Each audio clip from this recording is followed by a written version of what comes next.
การทำบุญหาคนตายยิ่งมีความสงบเยือกเย็นมากเท่าใดยิ่งเข้าใจวิปัสสนากรรมฐานมากเท่าใดประกอบกับของท่านประกอบกับของท่านที่ออกจากความบริสุทธิ์ถึงสิเป็นอาหารอันเกิดจากสัตว์ก็ตามแต่ว่าสัตว์เหล่านั้นเฮาบ่ได้เป็นผู้จัดสรรและนำมาหาขาเองบ่มีเจตนาในการหาลักษณะนั้นเป็นการสื่อออกมาจากบางอื่นที่เขาทำกันอยู่แล้วประกอบกับจิตที่บริสุทธิ์อาหารก็บริสุทธิ์การอุทิศบุญย่อมถึงบุคคลผู้ตายไปนั่นแหละบ่ได้ขึ้นอยู่กับพิธีบ่ได้ขึ้นอยู่กับว่าคนสิมาหน่อยมาหลายเด้นี่ที่ทุกคนพากันหลงงมง่ายพากันเฮ็ดตามพิธีอยู่นี่บางคนออกปากว่ารู้อยู่แหละอังเฮ็ดนักก็เก่าอีกรู้อยู่เตาพะโลเฮ็ดถ้าเป็นโทษคือได้โทษ10 เท่าคือเจ้าของเป็นผู้รู้แต่ว่ารู้อยู่หังเฮ็ดเข้าใจว่าล่ะนัก10 เท่าเด้อันนั้นนะ จังว่าองค์ใดก็ตามเริ่มต้นมาตั้งพระพุทธเจ้านั่นแหละการทำบุญอุทิศหาบุคคลผู้ตายผู้นั้นผู้นี้คือในทำด้วยความบริสุทธิ์ใจแม้นของทานนั้นจะน้อยแต่ว่าใจนั้นบริสุทธิ์ในการกระทำอาหารกับประเภทเป็นพวกเนื้อสัตว์เพิ่นก็บ่ได้ให้ไปจัดหามาด้วยตนเองขางัวควายเป็ดไก่ปูปลายังก็แล้วแต่สำนั้นมันก็กั้นหมดแล้วในเพิ่นจึงเอิ้นว่าอาหารไม่บริสุทธิ์อันเกิดจากจิตที่ไม่บริสุทธิ์มันเป็นไปได้อยู่บ่ฆ่าผู้อื่นให้เจ้าของได้บุญฉะนั้นวิธีการแก้ในการจัดหาอาหารเหล่านี้ก็คือว่าไปเอาตามโรงฆ่าสัตว์ที่เขาเฮ็ดไว้เรียบร้อยไว้แล้วเฮาบ่ได้ไปกังวลในการไปจัดหาซื้อเอางัวเอาควายตัวนั้นตัวนี้เอาหมูตัวนั้นตัวนี้เอาเป็ดเอาไก่เอาปลาเอาปูเอาหอยต่างๆนานานี่คือความบริสุทธิ์ทั้งด้านอาหารคือบ่ได้เกิดจากการฆ่า อันนึงอันสองก็คือว่าถ้ามีเหล้าขาดเบิดคือกันทั้งฆ่าสัตว์ทั้งกินเหล้าทั้งมีเครื่องมหรสพงบกันลื่นเริงบันเทิงเมามันเป็นบ่ล่ะทำให้จิตตกอยู่ใต้อำนาจแห่งราคะบ่มีได้บุญกันแล้วกันมีแต่นรกนั่นแหละได้บาปมากที่สุดเลยพวกนี้บัดนี้ไปดึงเอาสงฆ์ไปดึงเอาพระสงฆ์เขามาเป็นเครื่องประกอบในพิธีการแห่งความสนุกสนานเมามันได้แต่บาปบ่ได้บุญเลยบาปล้วนๆจึงบอกว่าทุกคนจะไปหาพากันลงทุนซื้อนรกเถอะพวกเฮาเฮ็ดไปของเฮาเรื่อยๆนี่แค่มาจังหันแค่ใส่บาตรอุทิศไปนั่นน่ะได้บุญยิ่งกว่าว่าไปฆ่าสัตว์ต่างๆได้บุญเทียบบ่ได้กันแล้วกันน่ะจักสิอธิบายว่าจังใดคนพาลสันดานหยาบมันก็บอกไปตามภาษามันภาษาที่มันบ่ฮู้บ่เห็นหยังมันว่าล่ะมันก็บอกขอข้างตัวมันเองเป็นการเป็นงานถ้าบ่มีเหล้ามียามันสิคือบ่นั่นมันบ่ได้คิดถึงเรื่องบุญเลยเด้มันคิดเป็นการเป็นงานถ้าสิจัดงานสนุกสนานเมามันแนวนั้นก็คือจะประกอบไปด้วยพระสงฆ์เถาะสงฆ์เป็นผู้รู้สงฆ์ก็มีส่วนผิดเด้บ่แม่นได้ว่าบ่ผิดอยากว่าล่ะเจ้าของเป็นผู้รู้เป็นของเป็นผู้รักษาความจริงโดยธรรมโดยวินัยแต่ว่าไปเป็นเครื่องประกอบให้เขาเพื่อเห็นแก่ลาภสักการะเห็นแก่เงินเห็นแก่ลาภยศสรรเสริญเห็นว่าพวกเจ้าว่าผิดเขากันได้กันนั่นลกคือกันแต่ว่าพวกเขานั่นบ่จำเป็นต้องไปเฮ็ดคือเขาดอก เฮ็ดไปตามที่แต่ของภาวนาเห็นนี่แหละไปเนาะเรานี่เป็นเครื่องที่กั้นเบิดทุกอย่างเบิดเลยบ่ว่าสิบุญนั้นเกิดจากหยังก็ตามเกิดจากการให้ท่านก็ตามยังก็ตามมันขาดด้านปัญญาไปแล้ว ตัวเทยภาพมันถามพระพุทธเจ้าศีล5 ข้อนี่ข้อใดหนักที่สุดพระเจ้าค่ะสุราหนักที่สุดแล้วเพิ่นก็อธิบายหนักจังใดแล้วก็สมมุติว่าผมนี่ ซื้อเหล้ามากินเอาเองผมบ่ได้ไปเบียดเบียนไผเห็นบ่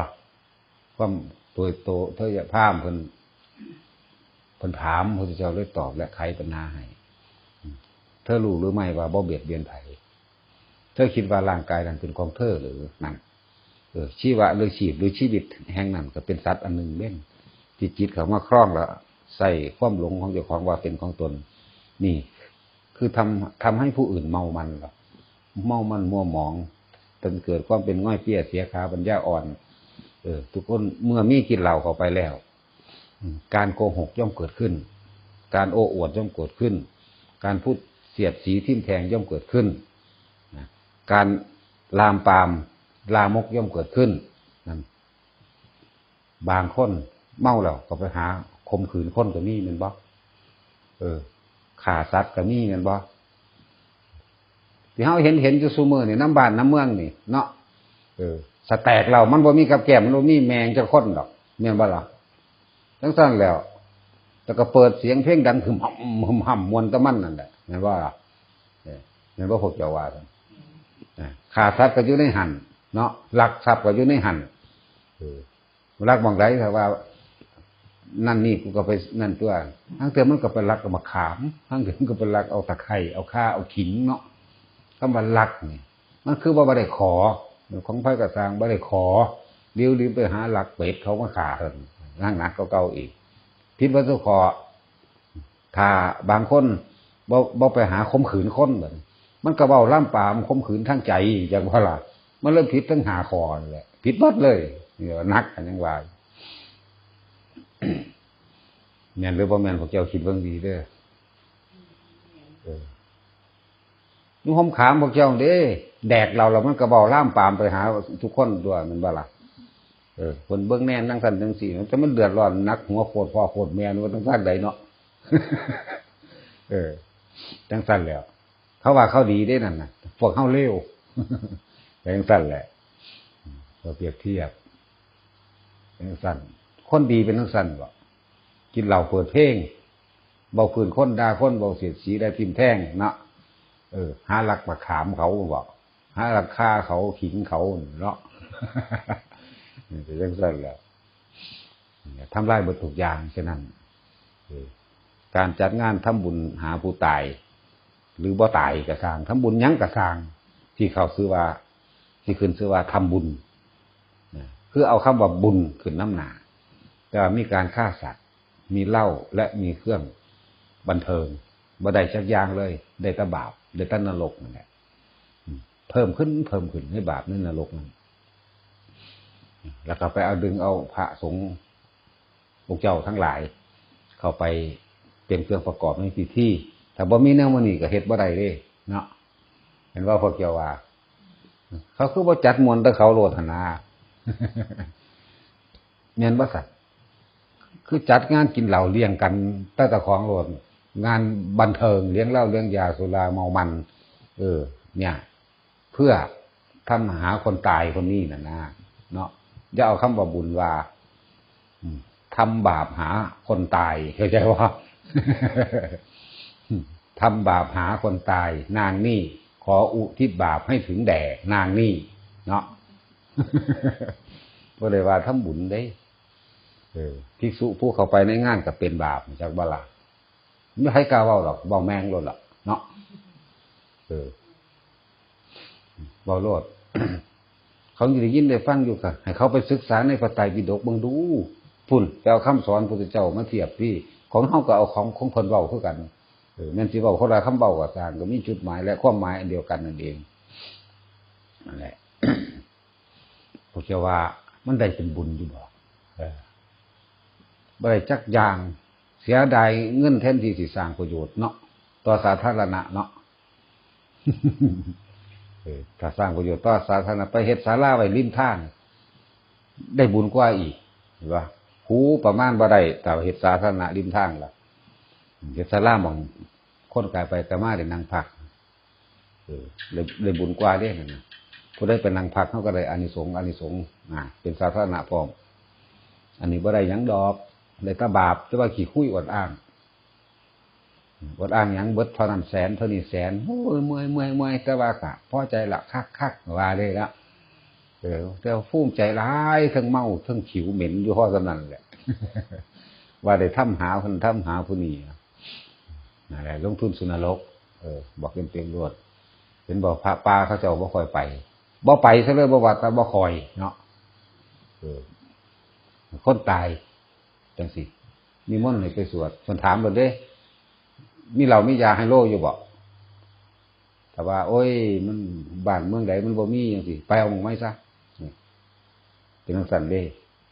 แล้วพระป่าพระกรรมฐานพระเขาเจ้าละกิเลสเขาเจ้าความอยากได้ในไปเอาซ่องในงานเขาเจ้าก็ว่าอยากได้อยากว่าล่ะเขาเจ้าละกิเลสเขาเจ้าเองส่วนผู้นั้นสิสร้างหรือว่าสร้างสิเคารพนับถือหรือว่าเคารพนับถือนั่นน่ะเพิ่นบ่ได้เอามาถือใส่ใจเด้อีกเพิ่นมันละกิเลสของเพิ่นต่างหากอยู่เด้บ่ได้ไปบวชหากฐินผ้าป่าบ่ได้ไปหาเอาซ่องบ่ได้บวชเอาพรรษาเหมือนบ่ล่ะที่บวชเพื่อละความอยากของเจ้าของเองคุ้มค่าได้ล่ะผู้เพิ่นบรรลุแล้วเห็นบ่บาดเพิ่นออกจากป่ามาแล้วเพิ่นมาซอยโลกซอยศาสตร์เนาะตะกี้เพิ่นอยู่แต่น้ำดงน้ำปลาอยู่ผู้เดียวมีผู้ใดไปหัวซ่ากับเพิ่นเป็นไข้มาเรื่อยๆสิล้มสิตายตื่นขึ้นมาได้บาดเพิ่นมาเฮ็ดผิดใจเขามาเครียดเพิ่นเนาะสู้ไปบรรลุธรรมให้เพิ่นบ่เพิ่นว่าหาเว้านั่นเว้านี่แหละเห็นว่าพวกเจ้าว่าเพิ่นไปสร้างโบสถ์สร้างศาลาอยู่ไสเพิ่นบรรลุธรรมเพิ่นยังออกมาจังมาเทศนานั่นนี่ให้ฟังแล้วเรื่องลึกลับซับซ้อนในการปกป้องโลกนั่นโอ้เยอะกว่านั้นอีกพวกหูหนวกตาบอดมันสิจักหยังตาเห็นอยู่นี่บ่ได้มีอีหยังเกี่ยวข้องกันสมมุติว่ามานิมนต์เพิ่นไปถ้าเพิ่นเว้าผิดใจก็ด่าเพิ่นเสียดเพิ่นเนาะด่าเพิ่นเสียดเพิ่นก็เจ้าของลงนรกเอาเองแล้วเพิ่นบ่สะอ่อนเด้ล่ะบาปก็เป็นของเจ้าของยิ่งเพิ่นบรรลุคุณอันเหนือมนุษย์เท่าใดก็ตามบาปยิ่งมากกว่าเท่านั้นแหละด่าพระอรหันต์บ่แต่มันตกนรกก็7พระพุทธเจ้า8พระพุทธเจ้าโอ้ยบ่แม่นเว้ย10กว่าพระพุทธเจ้าจังขึ้นจากนรกได้แต่พระอนาคาเด้7พระพุทธเจ้าถ้าพระสกิทาคาเด้5พระพุทธเจ้าถ้าพระโสดาก็อยู่ประมาณเดียวกันไม่ต่ำกว่า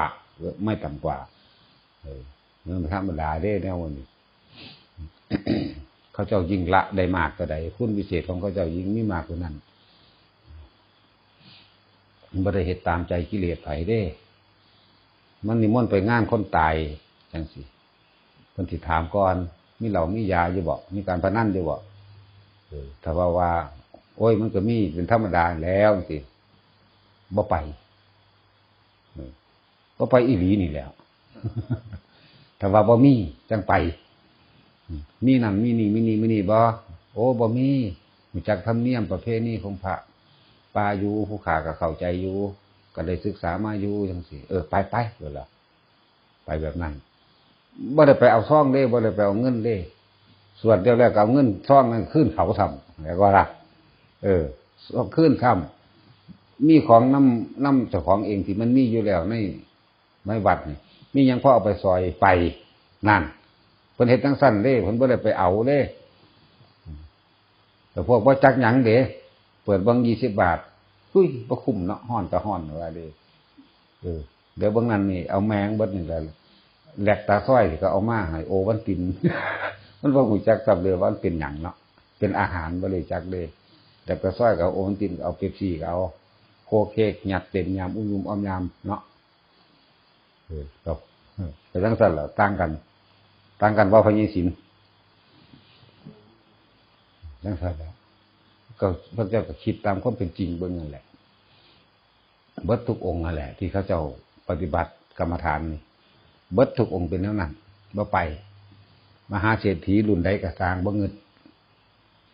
เป็นพ่อเลี้ยงแม่เลี้ยงมาเป็นทั้งใดก็สร้างเพิ่นบ่งึดเพิ่นบ่ไปดอกหลวงปู่อุตตมะ อยู่อันจังหวัดกาญนั่นน่ะ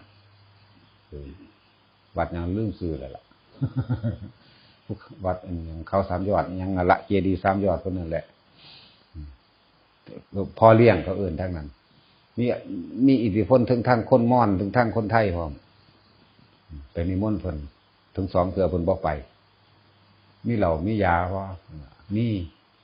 ไปหาผู้เขามักซะเพิ่นเป็นพระพม่าเด้ผู้พูดธรรมะเพิ่นก็เก่งคือกันหลายอย่างน่าเคารพนับถือเด้เพิ่นบ่ว่าน่าดอกว่าข่อยก็เคารพอยู่แล้วเต็มหัวใจข่อยอยู่แล้วนั่นแหละจังซั่นแหละด่าเพิ่นสารพัดที่สิด่าเพิ่นบ่ไปอย่าไปใส่บาตรมันสแตกแล้วนั่นนี่เบิดตั้งแต่กี้กูกินไสกูคือบ่ได้หัวซากับมึงเพิ่นว่าเพิ่นก็ซัดขึ้นด้วยกันนั่นแหละมึงเป็นไผมึงจังมาเดี๋ยวนี้กูบ่ได้สแตกนะมึงจักเทื่อได้ล่ะเพิ่นก็เว้าคือกันเด้กูบ่ได้สแตกบ่ได้แดกนะมึงจักเทื่อเหมือนกันกูก็ไปหาสแตกแดกกับคนม่อนเพิ่นว่านี่เบิดนั่นเนี่ยหลายอย่างที่เฮาศึกษาแนวทางหลายองค์หลวงปู่ตื้อเพิ่นเทถิ่มตัวมึงแดกแม่มึงดอกเทบึมถิ่มเลยย่างขวมย้วยๆไปเลยมึงแดกแม่มึงดอกเขาคนรวยมึงกินยากกว่ากันภาษาปลาทูทอดกว่ากันเอาเพิ่นลงใส่ดีเด้มันก็จากหัวเลยมึงแดกแมงดอกกินยากปานอยู่กันสิเที่ยงแล้วว่าได้กินอยู่ผู้นั้นเว้าผู้นี้เว้าเอาตะหน้าเห็นเนาะประกาศผู้นั้นผู้นี้คณะมนตรีนั่นคณะนี่โอ้ยเอาไปมากแบบเห็นกูบ่แดกแม่งดอกโว้ยเห็นตัวลูกก็เท่ถึงอะไรแค่ปลาทูทอดแล้วกันบัดพวกสูสแตกกันเตรียมโต๊ะกูให้กูแค่นี่เบิดแล้วเห็นว่าเอาอีหลีเด้ของแท้เวงสั่นเด้บ่สนเด้บ่ยากหลายลุกขึ้นเหี่ยวใส่คนแล้วเด้เพิ่นบ่ได้สะอ่อนเด้เจ้าสินับถือว่านับถือกะสร้างบ่ได้สะอ่อนเจ้าบ่ได้ไปบรรลุหยังให้เขาเห็นว่าล่ะอยู่ซื่อๆกับได้ยินฟังธรรมเพิ่นเทศน์มาจังซั่นนี่เว้าบ่ม่วนเว้าบ่นั่นนี่น่ารังเกียจเจ้าของดีปานใดเนาะจังซั่นแหล้วว่าได้เทียบเบิ่งเด้บาปกรรมคือหยังเหมือนธรรมดาเป็นเครื่องปิดกั้นบังปัญญาที่สุดเลยแม่นทำพอสิรู้นี่ก็บ่รู้เด้คนพวกนี้สิทำพอสิรู้สิคิดออกนี่ก็บ่ออกมันสิกั้นอยู่หั่นแหละเพราะว่าหยังไปกล่าวตูอีหยังเพิ่นนั่นพวกเฮาบ่ต้องเว้าหยังนั่นนะ คือคนด่าหลวงตาบัวจังซี่ครับมันสิเดือดร้อนแม่มึงหยังมันบ่ได้ไปใส่บาตรให้เพิ่นได้ล่ะแต่ท่านบาท1 สลึงนึงมันก็ไปท่านบ่อันน้ำเงินผาป่าซอยสาบเนาะมันไปอันสร้างโรงพยาบาลซอยเพิ่นอยู่ว่ะเนาะมันไปซื้อรถโรงพยาบาลมันไปหาเครื่องดันตาสร้างคุกสร้างตารางหยังคือเพิ่นอยู่บ่เพิ่นเฮ็ดไปเบิดเด้โรงเรียนนับบ่ได้โรงพยาบาลบักใหญ่ๆหม่องเป็นพันๆล้านหม่องหลายโรงอีกก็ย้อนผู้มีศรัทธาเพิ่นได้ไปแต่ว่าพวกปากหมาที่มันจะเห่าว่ออยู่ข้างนอกเลยว่านี่เนาะหรือว่ามันไปสร้างอีหยังหรือสร้างอีหยังกับเพิ่นแล้วพวกนี้บาปกรรมตัวนี้สิกลับคืนมากั้นปัญญาบ่ให้ดูธรรมทึบปัญญาอยู่หั่นมองบ่เห็นหม่องศิละธรรมของเจ้าของหม่องศิละอกุศลที่มันเกิดจากใจเจ้าของมองบ่เห็นเด้นี่เราเอิ้นว่าบาปกรรมยิ่งเพิ่นเป็นอรหันต์รุ่นนั้นแล้วจะซอยโลกแล้วบ่แม่นแต่โลกมนุษย์มันหลายโลกกว่านั้นอีกที่เฮาบ่รู้มันว่าล่ะผู้ใดเฮ็ดได้คือเพิ่นบริจาคเกิบฟองน้ำจักคู่นึงให้คนอื่นนี่มันก็กล้าอยู่บ่วะเนาะ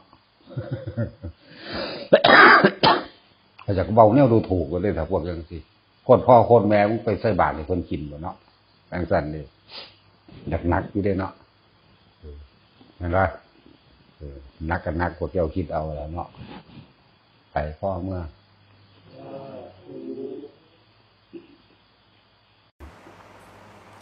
หลายๆคนที่ถามเกี่ยวกับว่าจุดอนาโลมขึ้นแล้วสิให้เฮ็ดจังได๋ต่อ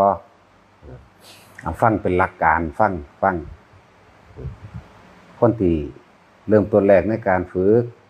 จับจุดอนุโลมหรือการทรงฌานเจริญฌานเจริญสติปัฏฐาน4โพชฌงค์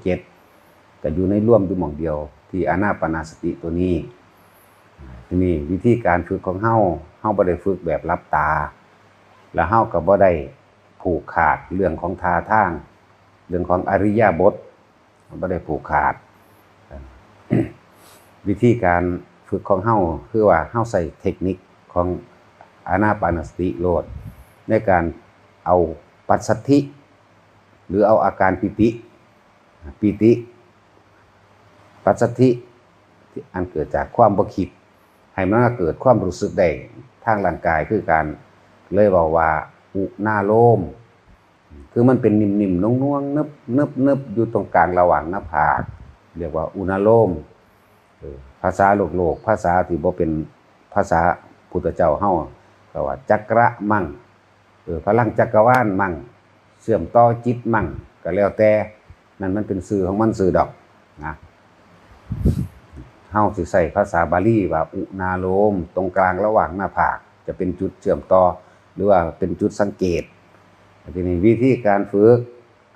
เฮานั่งท่าสบายสำหรับการฝึกแล้วก็บ่ให้หลับตาให้ลืมตาเหลือบตาดูปลายจมูกตัวเองค่อยหายใจเข้าพุทโธออกโธหายใจเข้าพุทออกโธแล้วก็ลมนั่นน่ะบ่ต้องตามคิดตามลมอย่าไปคิดตามลมคือว่าให้มีความรู้สึกได้แต่ว่าลมนี่อยู่ในโพรงจมูกแค่สั้นๆบีบดังเจ้าของเบิ่งโลดให้รู้ลมเข้าให้รู้ลมออกอยู่แค่นี้มีความรู้สึกว่าเข้ากับออกอยู่แค่นี้บ่ต้องตามลมว่าเขา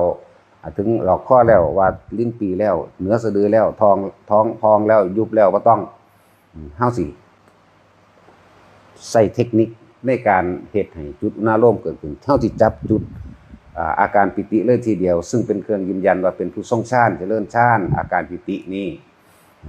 แต่ว่ามันเว้าได้แต่ว่าปิติแต่ความรู้สึกแห่งปัสสัทธิต่างหากที่มันพุ่งอันเกิดจากความคิดมันสงบลงใดมันมาคิดอยู่ในตัวเองคิดอยู่ในลมเข้าลมออกซื่อๆมันก็เลยเอาขึ้นมาไว้นี่ได้นี่คือเทคนิคพิเศษ ให้พากันลืมตาเฮ็ดซะก่อนบ่ได้ผูกขาดท่าเด้อแล้วคนเมื่อฝึกเป็นแล้วรู้ลมเข้ารู้ลมออกเป็นแล้วใส่คำบริกรรมก็ได้บ่ใส่ก็ได้แล้วแต่เมื่อจุดอุณาโลมเกิดขึ้นแล้วนี่คือขั้นต้นที่ว่าลมหายใจเข้าออกรู้สึกตัวว่าลมหายใจเข้าออกแล้วก็รู้สึกตัวทั่วพร้อมเรียกว่าสัพพัญญะที่มันเกิดอุณาโลมอยู่ระหว่างกลางหน้าผากเฮาบางที่คนเป็นไมก็อาจจะมีขนหัวลุกยูบหยาบลงไปตามสันงอนหรือลำตัวก็ว่าไปหรือขนคิงลุกขนลุกเบิดโตจังซี่ก็แล้วแต่ตัวนั้นอาจจะเป็นไมมันเลยออกมาสั่นๆแน่มันออกมาสั่นๆแน่คนเป็นไม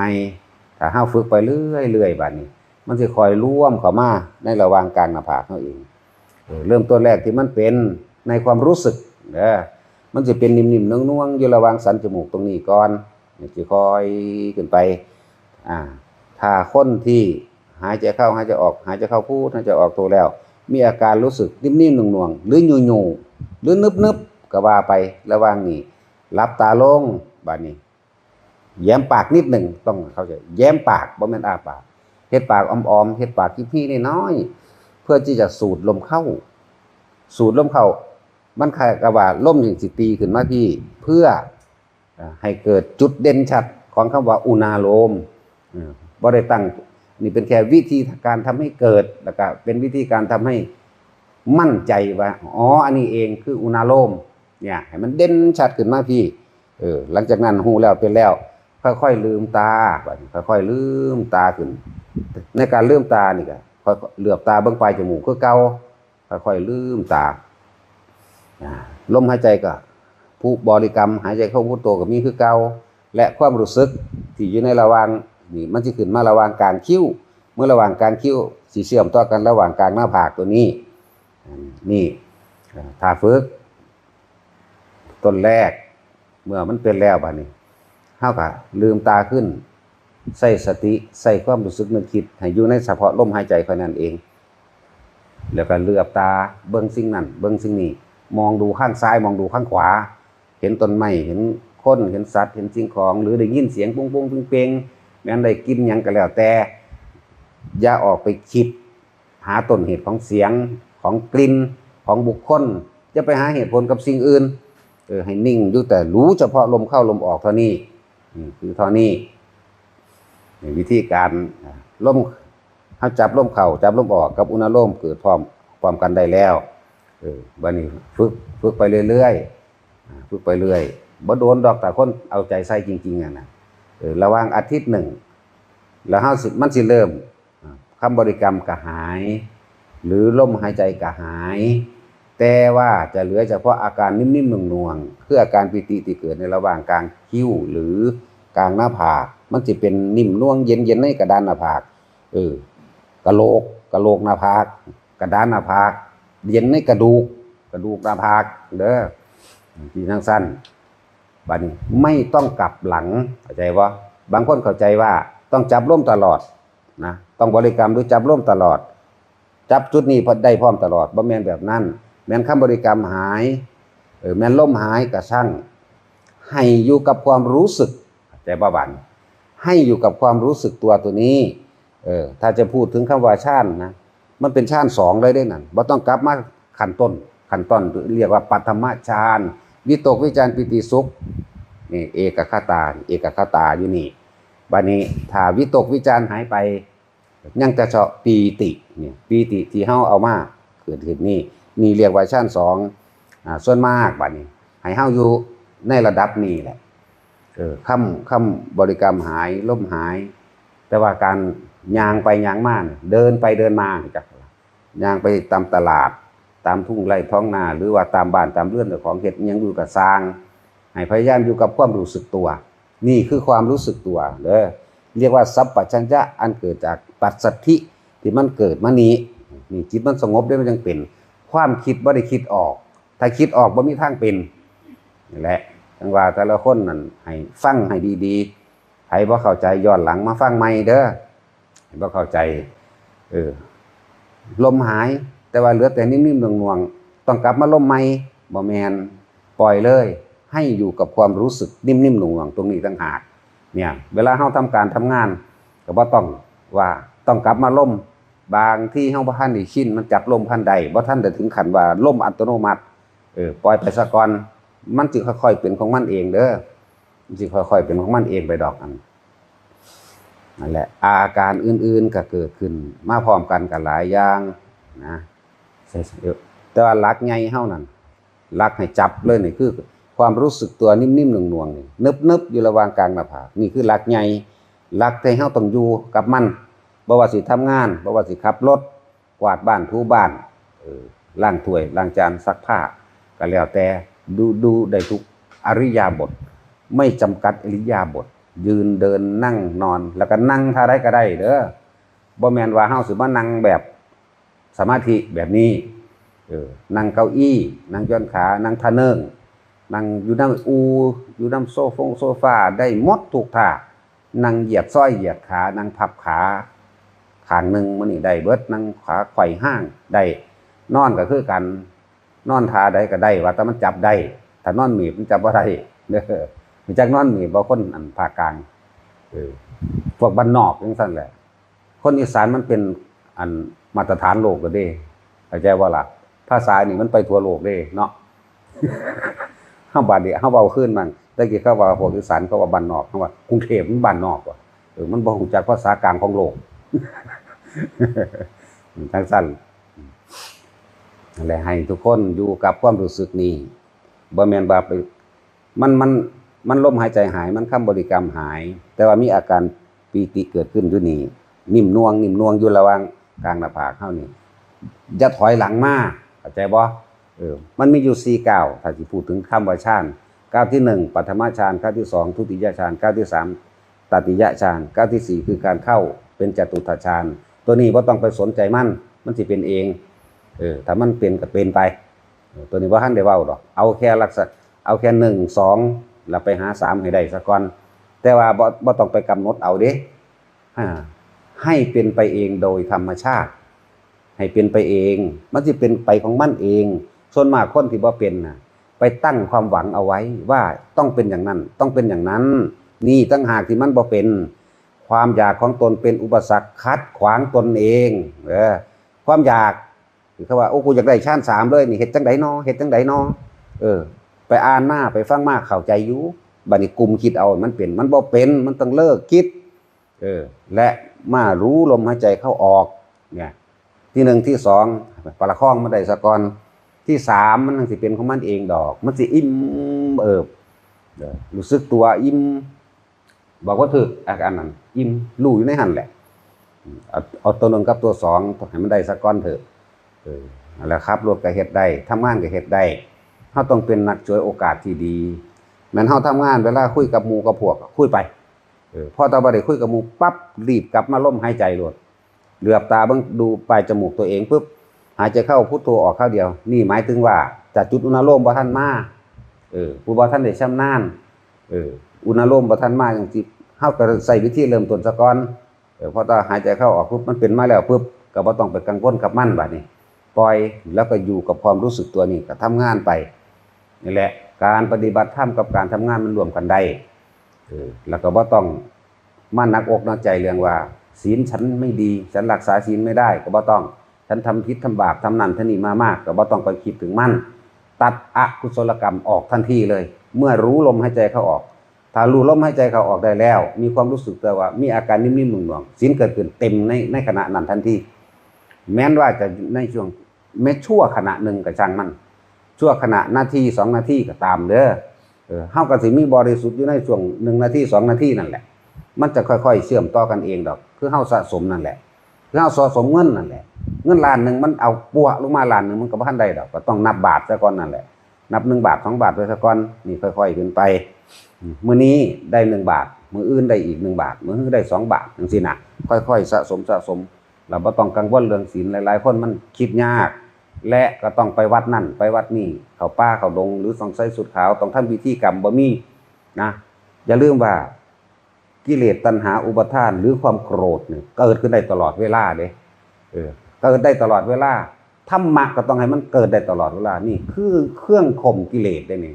เครื่องข่มตัณหาและอุปาทานตัวนี้ล่ะตัวมันสิฆ่ากันได้จักว่าฆ่าความโกรธบ่บาปดอกอยากบ่ล่ะฆ่าตัณหาอุปาทานข่มอารมณ์ความบ่พอใจของเจ้าของให้มันได้นี่เป็นวิธีหนึ่งเป็นการปฏิบัติเป็นการละกิเลสไปในตัวอย่าลืมว่าในขณะใดครู่ใดนี่พวกเข้าที่อยู่ในลมหายใจหนึ่งอุณโลม2ในเวลาขณะนั้นนิวรณ์ไม่มีเข้าใจว่านิวรณ์หรือความกังวลเรื่องใดๆบ่มีเลยบ่มีวิตกกังวลเรื่องนั้นเรื่องนี้บ่มีมันปราศจากการคิดตัวเด้มันหยุดคิดตัวเด้นั่นน่ะตอนนั้นแต่ว่ามันมาเข้ามาอยู่นี่แล้วมันจะลืมว่าเฮาละสังโยชน์5เลยทีเดียวคนได้นั่นน่ะสังโยชน์5สักกายทิฏฐิวิกิกิจฉาศิลปตุปามาสปฏิฆะและกามราคะนี่5อย่างแถมซ้ำเข้าไปอีกรูปราคะและอุปราคะเนี่ยเป็นการว่าโดนข่มเอาไว้ทำงานไม่ได้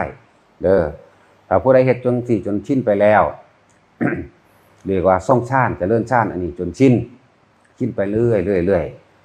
โอกาสที่เฮาสิบรรลุคำว่าทิฏฐธรรมเวทนิยธรรมหมายถึงว่าเป็นผู้ตัดความรู้สึกในความพอใจได้แล้วจากโลกนี้หมายถึงอรหันต์ในปัจจุบันณขณะเข้าใจว่าล่ะปัจจุบันณขณะที่มีชีวิตอยู่เนี่ยเรียกว่าได้มันนั่งมีดอกหน้าเฮ็ดไปเถอะผู้เขาเป็นมันก็มีอยู่แล้ว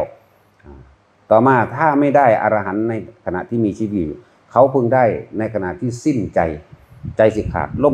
มขาดออกจากพร้อมกันเลยกับบรรลุอรหันต์นี่ที่2อันที่3แม้นเขาไม่บรรลุอรหันต์ในขณะนั้นเขาพึงได้เข้าสู่อนาคามีผู้นั้นธรรมดาว่ะสติมันเกิดขึ้นซ่านะปัญญามันพันยิ่งยวดกระสังมันกูไปอนาคามีได้กูก็เอานะเข้าใจว่าล่ะอยู่ในสุทธาวาสชั้นใดชั้นหนึ่งใน5ชั้นเนี่ยนี่อันที่3อันที่4แม้นสติเกิดขึ้นช้าหมายถึงบ่ระลึกถึงองค์ฌานบ่ระลึกถึงหยังอย่างเช่นคนว่าย่างไปดีๆฟ้าภาพยังตายซ้ำแต่ว่าเป็นคนที่เคยทรงฌานในลักษณะนี้เข้าใจบ่ล่ะ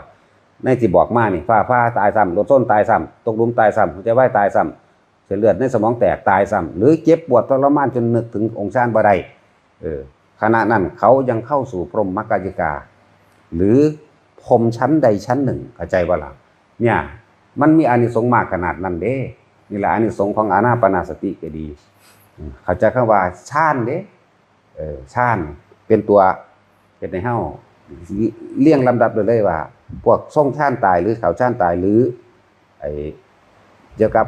ฌานนี่ล่ะตายนี่เข้าสู่พรหมโลกตั้งแต่ปริสัชชาปโรหิตามหาปรมาปริตาภาอภัสสระอภานาภาอภัสสระไล่กันไปพุ่นล่ะอาศัยกำลังของฌานได้จังไปเป็นพรหมได้ส่วนเทวดาอาศัยนึกถึงทานก็ได้ดีใจกูได้สร้างศาลาอยู่วัดนั่นวัดนี้ก็สร้างไปสวรรค์นึกถึงพระพุทธเจ้าพุทโธพุทโธตายไปสวรรค์นึกถึงว่าได้ถวายผ้าอาบน้ำฝนพื้นหนึ่งไปสวรรค์นึกถึงว่าเคยได้ใส่บาตรองค์นั้นไปสวรรค์นึกถึงพระสงฆ์ที่เฮาเคารพนับถือเกิดความปลื้มในคณะนั้นไปสวรรค์เท่านี้สวรรค์น่ะสวรรค์แค่การนึกถึงท่านที่เฮามีอยู่หรือสวดมนต์ตายเข้าใจว่าล่ะสวดมนต์บ่ได้ก็สร้างสวดตายสวดไปสวดคอยปึ๊ดหรือสวดบ่ได้ถ้าสวดบ่ได้เปิดรู้จักว่าเปิดเทปฟังเปิดซุมื้อนี่มันเปิดโทรศัพท์ฟังนั่นล่ะแล้วถึงว่าเปิดไปเรื่อยฟังแบบพอดีตายกับการฟังธรรมไม่แน่ตายกับการฟังธรรมยิ่งเป็นการฟังธรรมโดยการแสดงธรรมอริยสัจสี่นี่หรือปฏิจจสมุปบาทนี่ไม่แน่เลยละอันตัวนั้นตายโดยการฟังธรรมอาจได้หน้าข้ามีหรืออรหันต์ในขณะที่สุดท้ายพร้อมนี่คือการแยกย่อยเว้าความละเอียดให้ทุกคนเข้าใจนะหรือบาดนี้เฮาฟังธรรมฟังโดยว่าเป็นการสวดบทภาษาบาลีหรือว่าสวดอวิชชาปัจจยาสังขาราปัจจยาวิญญาณังวิญญาณปัจจยานามารูปังฟังไปหลอยตายรับไปพร้อมไปสวรรค์อยู่แต่ว่าคนพวกนี้นะอาจจะบรรลุขั้นบนใดนี่แหละเอิ้นว่าทรงพระสูตรนะทรงพระสูตรจึงบอกให้ทุกๆคนไว้บ่ได้อย่างหนึ่งมันต้องได้อย่างหนึ่ง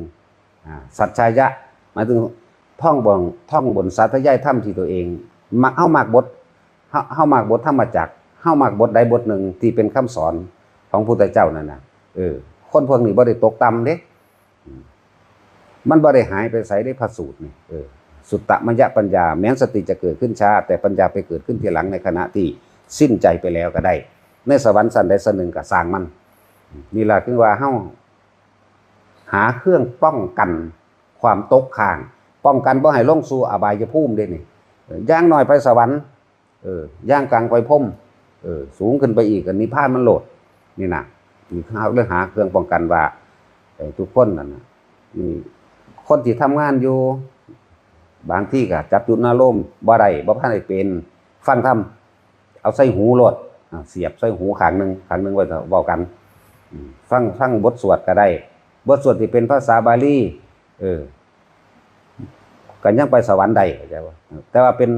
บทการแสดงธรรมของอริยพระสงฆ์องค์ใดองค์หนึ่งที่แสดงเกี่ยวกับอริยสัจสี่อนิจจังทุกขังอนัตตาหรือปฏิจจสมุปบาทนี่ก็แล้วแต่ที่เป็นการสิให้บรรลุได้เนี่ยนะบ่แน่เข้าใจบ่ล่ะพวกนี้บรรลุเอาเร็วๆเด้อตะกี้คนก็ฟังธรรมนี่เด้ล่ะบรรลุในสมัยพุทธกาลก็ดีบ่ว่าแต่พุทธกาลดอกเอาเดี๋ยวนี้ก็มีฟังแล้วมันมีความคิดเห็นตรงปึ๊บมันถอดถอนความยึดมั่นถือมั่นที่เคยมีมาก่อนเนี่ยมันก็มีโสดาสกิทาคามีหลายๆที่เป็นคนธรรมดาแล้วพระมันหน่อยรู้จักว่าล่ะมีอยู่ นั่นแหละก็ฟังธรรมนี่แหละเฮ็ดให้เกิดปัญญาตะกี้บ่ทันมีผู้ใดมีศีลจักคนดอกเพิ่นบ่ได้แสดงเรื่องศีลเลยองค์คุลิมานฆ่าคนตุ่มๆมานี่เอาไล่ฆ่าพุทธเจ้าพร้อมนี่เพราะพระพุทธเจ้าบอกว่าเราหยุดแล้วท่านต่างหากที่ยังไม่หยุดเรานี่หยุดแล้วจากการเบียดเบียนทำร้ายให้ผู้อื่นเสียชีวิตและทรัพย์สินนั่นเราจึงเป็นผู้ชื่อว่าหยุดแล้วท่านต่างหากที่ยังไม่หยุดเขาองค์คุลิมานเพิ่นหมายเอาเพิ่นยืนถามหยุดก่อนสมณะหัวโล้นหยุดก่อนหยุดแต่ว่าเพิ่นก็ยังย่างหยุดแต่ว่าเพิ่นเว้าว่าเราหยุดแล้วเนี่ยพอตอนได้ยินฟังปึ๊บมันคิดได้แบบนั่นแหละพอคิดได้ทิ่มดาบแล่นเข้าไปหาเพิ่นก็แสดงธรรมให้มื้อแรกเลยได้โสดาบันนั่นน่ะมันธรรมดาบ่ปฏิบัติไปอีก14มื้อจังบรรลุอรหันต์นั่นนี่ตัวอย่างนึงเห็นบ่ที่ว่าอย่ากังวลมันเถาะอันใดก็เลยเพราะว่ามันเป็นเรื่องที่แล้วไปแล้วมันแก้ไขบ่ได้ฉะนั้นต้องแก้ไขในปัจจุบันด้วยการอย่าไปคิดถึงมัน แก้ไขคำว่าตัดกรรมตัดกันน่ะตัวเองนั่นแหละตัดแต่ว่าสิตัดโดยการคิดบ่ได้ต้องตัดโดยการไม่คิดคือวิธีหยุดคิดหรือไม่คิดเนี่ยบ่ปรุงแต่งความคิดปรุงแต่งเรื่องนั้นเรื่องไปอานาปานสติเด้อไปก็ตามอยู่ในอานาปานสติคือลมหายใจเข้ารู้ลมหายใจเข้ารู้ลมหายใจออกแล้วอาการปิติเกิดได้แสดงว่าเฮาบ่ไปคิดจักเรื่องที่มันจังเป็นนั่นคำว่าที่ปิติเกิดได้ต้องเกิดจากอารมณ์อันเป็นอุเบกขาเพื่อจะไหลลึกเข้าไปไหลลึกเข้าไปบัดนี้เฮาสิรู้แจ้งแทงตลอดจะด้วยความเห็นหมายถึงปัญญาเด้รู้แจ้งแทงตลอดด้วยปัญญาของเฮาเองโอ้มันจริงมันคือเวลาเคยฟังธรรมแล้วเกิดน้ำตาไหลวืบบ่แต่ละคนแบบมันลึกซึ้งทั้งที่เป็นคำเบา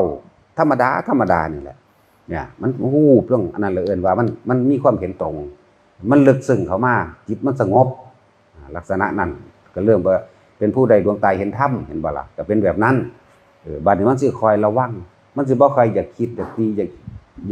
ยากฆ่าอยากลักอยากอันนั้นอันนี้กับไผเนี่ยมันสิคอยมาอยู่กับตัวเองนี่แหละวิธีการอยู่กับตัวเองอยู่แบบนี้เด้อรู้สึกตัวทั่วพร้อมอาศัยอานาปานสติแต่ละคนไปฝึกเอาขั้น1ขั้น2มาถึงปัฐมฌานวิตกนี่รู้ลมเข้ารู้ลมออกวิจารประคองเอาไว้ปีติเกิดขึ้นระหว่างนี้เห็นบ่ปีติสุขในอารมณ์เดียวบัดนี้ฌานที่2วิตกหายไปวิจารหายไปเหลือเฉพาะปีติเกิดอันนี้ทำงานปกติเข้าใจบ่ล่ะบาดนั่นแหละทุกคนคนบ่ทันได้ชินเอ้าอาการปีติกูหายเหลือบตาดูไปจมูกหายใจเข้าพุทพอจะได้ปุ๊บทำงานไปมันหายอีกเฮ็ดอีกมันหายอีกเฮ็ดอีกทำไปทำมานั่นมันบ่ได้ยากเลยทำความรู้สึกมาอยู่กับตัวเองปั๊บอาการอุณโลมเกิดทันทีเลยนั่นแหละเรียกว่าสงสาร2และเกี่ยวกับการงานการเงินดีขึ้นกันแล้วกันแต่มันมีลึกลับกว่านั้นถ้าจิตเฮาสงบแล้วจิตเฮาถ้ามันเป็นจังซี่ได้หมายถึงศีลก็บริสุทธิ์เข้าใจบ่ไม่ไปคิดฆ่าทำร้ายใครลักไผประพฤติผิดบ่ได้หักไผสั่งไผนี่เห็นบ่บ่มีการจะไปหาขี้ตัวหลอกต้มกับไผนะบ่มีการได้กินเหล้าเมายาศีลตัวนั้นบริสุทธิ์หมู่ในสถานที่นั้นๆเกิดกลายเป็นสถานที่อันเป็นทิพย์เข้าใจบ่ทิพย์จิตเฮาเป็นทิพย์เด้อน่ะมันสามารถสัมผัสกันได้เด้เป็นทิพย์ความตอนนั้นมันเป็นทิพย์แล้วภูมิเทวดาลูกะเทวดาหรืออากาศเทวดาย่อมมาโมทนานำแม้มารทั้งหลายก็ไม่อาจสามารถทำลายเราได้นี่แหละที่ว่าอานาปานสติเป็นที่หลบภัยแห่งหมู่มารอันดีที่สุดยอดเยี่ยมที่สุดอกุศลกรรมมันยังกะสร้างการให้ผลของกรรมให้วันนี้ให้พรุ่งนี้ให้มะรืนนี้เดือนหน้าปีหน้าแม้กระทั่งชาติหน้ายังกะสร้างในอกุศลกรรมให้ผลเราไม่ได้ในขณะที่เฮาส่งฌานเข้าใจบ่ล่ะบัดศีลนั่นแหละสิปกป้องเฮาเองมันเป็นศีลขึ้นมาเองบ่ต้องไปขอดอกศีลในขณะนั้นคือการไม่คิดนี่ไม่คิดไม่ทำร้ายเบียดเบียนผู้ใดผู้หนึ่งเสียชีวิตทรัพย์สินตลอดทั้งคนละสัตว์นี่แหละศีลเป็นตัวนี้บ่แม่นว่าการไปวิธีการอันนั้นเป็นว่าห้ามฆ่าสัตว์ห้ามลักทรัพย์ห้ามประพฤตินั่นเป็นวิธีการรักษาแต่ว่าเฮาหันเข้ามานี่เลยรวบที่เดียวเลยทั้งศีลทั้งสมาธิทั้งปัญญาทั้งสมาธิทั้งศีลรวมอยู่ในอันเดียวกันเข้าใจว่าล่ะเนี่ยน่าจะเฮ็ดเอาเด้แล้วผู้ใดตายแม่นมื้อนึงเฮาเฮ็ดมื้อละหน่อยเข้าใจว่าล่ะวันหนึ่งสัก3เวลาก่อนที่จะหลับเข้าใจบ่ก่อนที่จะพากันคิดหาแต่ผู้นั้นผู้นี้คิดหาแต่เงินหลายให้มันนอนแน่เข้าใจบ่คิดหาเงินคิดหาคนผู้นี้ก็ได้ก็สั่งคนนั้นสั่งนี่เนาะรู้ลมหายใจเข้าออกแล้วก็หลับในลมหายใจเข้าออกเข้าใจบ่ล่ะแล้วก็ก่อนที่จะลุกอย่าเพิ่งไปคิดหาผู้อื่นเข้าใจบ่ล่ะส่วนมากมันเป็นสั้นแหละเนาะมันกลับกันปุ๊บมันมาไปหาบักนั่นไปหาอีนี่ไปงานนี่เบิดทุกคนพวกนี้ข้างๆพวกยิ้มนี่มันถือเนาะแล้วว่าล่ะเฮ้ยบ่ให้กูคักแต่ก็ว่าได้กันก่อนที่จะหลับนี่อารมณ์จิตสุดท้ายก่อนที่จะหลับตัดความคิดออกเหลือลมหายใจเหลืออุณาโลมหลับไปก่อนที่จะลุกเข้าใจว่าคนเฮาตื่นขึ้นมามันบ่ลุกขึ้นของย่องเลยเด้มันบ่ลุกยืนปั๊บโลดเด้มันต้องง่วงเงี้ยคิดนั่นคิดนี่ก่อนแม่นบ่อันนั้นคนจากว่ามันเป็นพระบ่ได้มีความคิดเด้ตื่นปั๊บก็ปึ้งไปเลยเด้บ่มีการไปนอนต่อเด้บ่ได้โอเออันนั้นนี่เด้ตื่นยามใดลุกยามนั้นทำความเพียรยามนั้นทันทีเด้อันคนต้องไปหาเงินก่อนจากว่าล่ะตั้งแต่โตอยู่ในห้องอยู่ในมุ้งนั่นแหละ หาเงินก่อนพรุ่งนี้ไปหานั่นไปหาไอ้นี่ติดต่อนั่นนี่เห็นบ่กลับเข้ามาลมหายใจก่อนเด้อฝึกเอาตัวเนี่ยตัดเจตนาออกก่อนเข้าใจบ่ตัดตัวเจตนาตัดตัวจิตตัวมันจะไปคิดถึงผู้นั้นผู้นี้ออกซะก่อนเมื่อมีสติดูลมหายใจจับจุดหน้าลมไว้ได้แม้แค่ว่ามีอาการปิติเกิดขึ้นดูหน้าลมเกิดขึ้นวืบนึงเอาล่ะกูบัดนี้ไปเข้าห้องน้ำมื้อนี้แม่นบ่ล่ะจังสั้นตัวในระหว่างวันก็เฮ็ดมั่งบ่เฮ็ดมั่งในระหว่างวันนี่อย่างน้อยเด้อนี่ผู้ใดเฮ็ดได้แค่นี้อย่างน้อยไปเป็นพรหมเด้อไปเป็นพรหมกายิกาเนี่ยพรหมกายิกามีพรหมสั้นพิเศษอยู่สั้นนึงมันสิล่อมันสิล่อตัวนี้ปึ๊บหมู่เทพเทวดาเดียวกันแม้นสิว่าพวกเจ้าตายบ่ได้นึกถึงชาติกสร้างเทวดาผู้เกิดก่อนสิมากระซิบพวกเจ้าว่านะนึกถึงชาติที่ไปเลยเด้เทวดาผู้เกิดก่อนแม่นไผคนที่เขาได้บุญจากเฮาจำไว้เด้อที่ผู้ใดผู้แรกถ้าผู้ใดทรงชาติใดบุญเกิดในขณะนั้นบิดามารดาในชาติปัจจุบันซะก่อนแผ่ออกไปบิดามารดาในชาติที่2 3 4 5 6 7 8 9 10ไหลขึ้นหลังไปและญาติผู้ที่2คือไปปู่ย่าตายายพี่ป้าน้าอาไหลลงไปเข้าใจบ่ล่ะเนี่ยมันเป็นของมันเองนี่แหละเป็นอย่างจังว่าสถานที่นั่นอันเป็นทิพย์บุคคลใดผู้ทรงชาติใดสถานที่นั่นก็เป็นทิพย์การเงินและการงานบ่ขาดมือแล้วกันไม่ไปติดต่อการงานทั้งใดก็แล้วแต่เราย่อมได้รับความร่วมมือเป็นอย่างดีเนี่ยพลิกเปลี่ยนได้ทันทีเปลี่ยนได้ก็แล้วกันนะฝึกไปเรื่อยๆเอาละสำนั้นละ